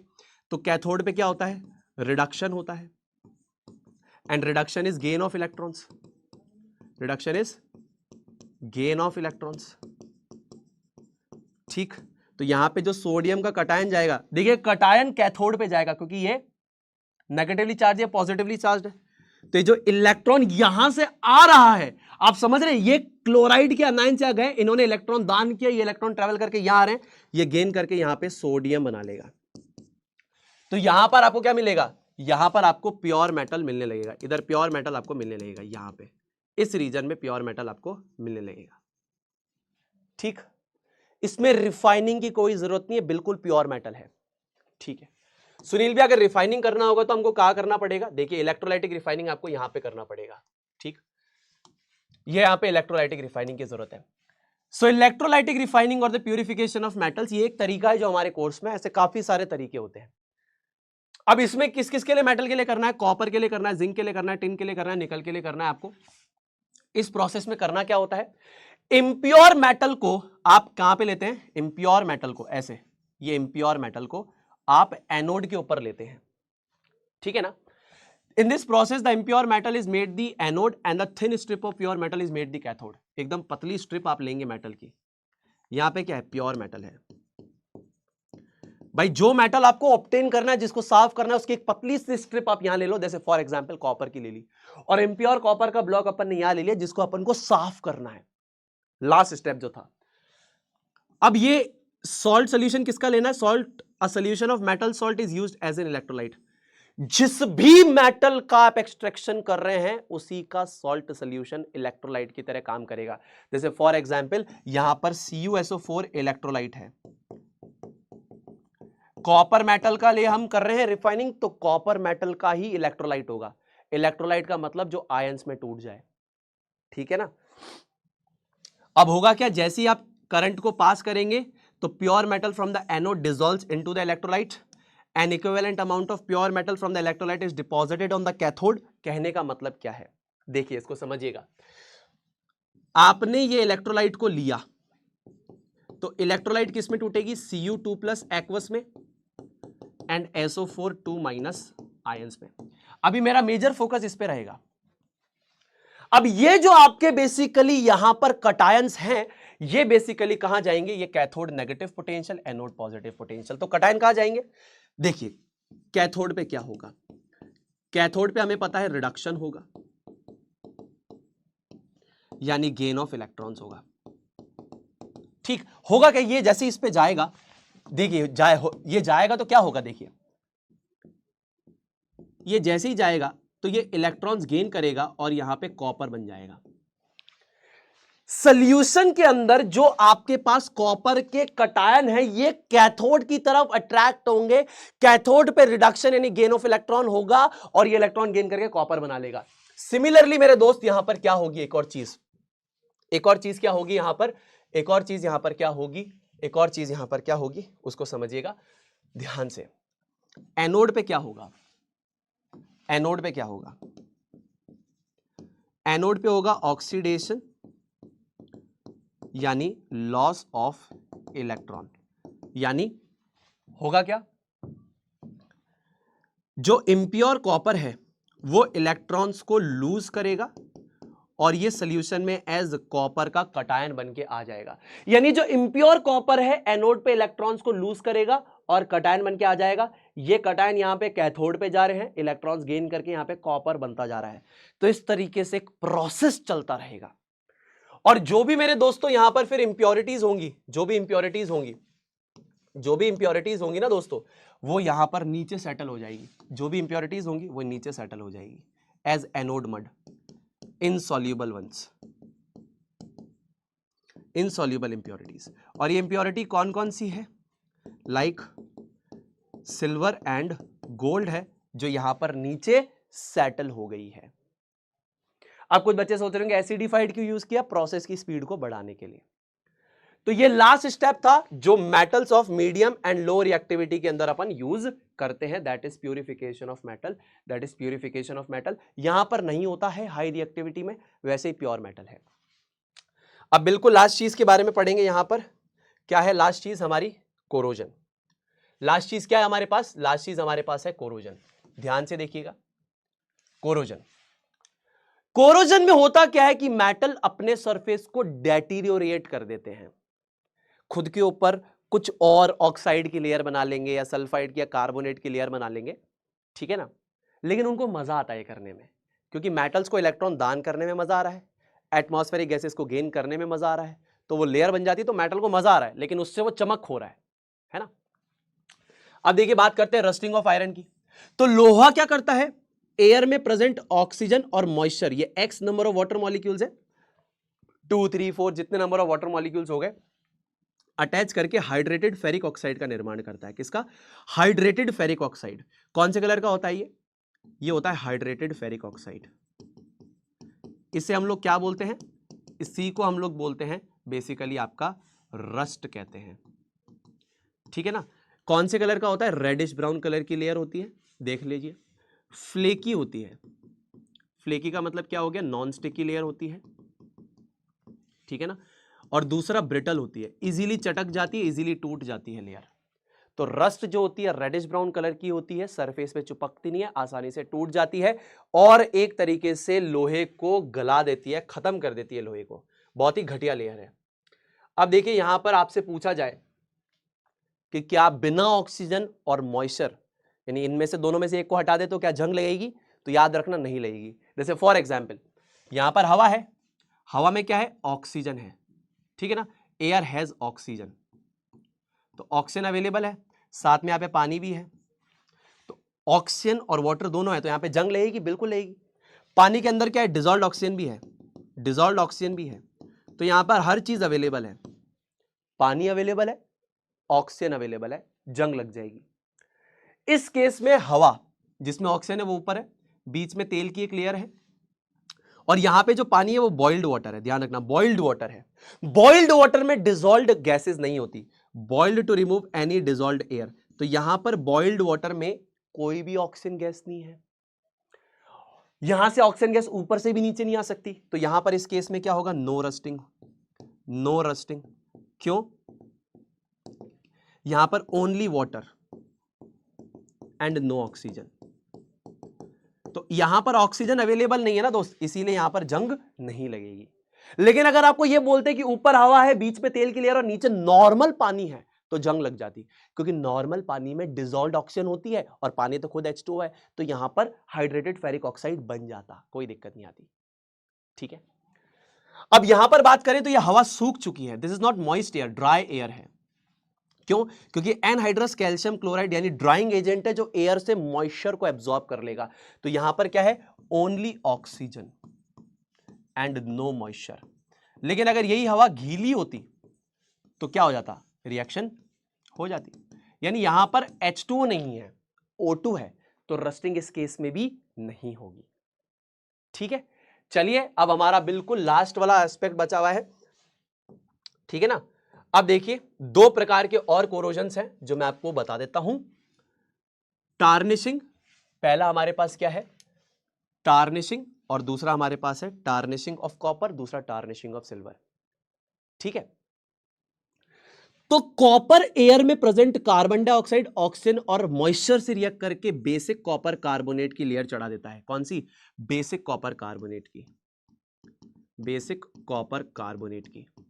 और इस लेयर का नाम क्या होता है दोस्त, इस लेयर का नाम होता है पटीना। जैसे आयरन के केस में रस्टिंग होती है तो लेयर का नाम होता है रस्ट, इन दोनों केसेस में, टार्निशिंग के केसेस में जो लेयर का नाम होता है वो होता है पटीना और पटीना। यहां पर भी दोनों लेयर्स का नाम क्या है, पटीना। ठीक है, ये ग्रीन कलर की होती है कॉपर के केस में, ब्लैक कलर की होती है सिल्वर के केस में। सिल्वर के केस में कैसे बनता है, सिल्वर हाइड्रोजन सल्फाइड और ऑक्सीजन गैस से इंटरेक्ट करता है तो सिल्वर सल्फाइड का निर्माण करता है, ये काले कलर की लेयर का निर्माण कर देता है। यहां पे CuCO3.CuOH होल ट्वाइस का निर्माण होता है। ये प्रोटेक्टिव लेयर्स हैं, अच्छा माना जाता है कोरोजन इस प्रकार का, क्योंकि लेयर उतरती नहीं है, चुपकी भी रहती है मेटल से। आयरन के केस में घटिया माना जाता है क्योंकि रस्ट जो है वो पपड़ी बन के उतर जाती है, फिर अंदर वाले मेटल को खराब करती है, अंदर वाले मेटल को खराब करती है। ठीक है, चलिए अब लास्ट चीज, आप इनको रोक कैसे सकते हैं।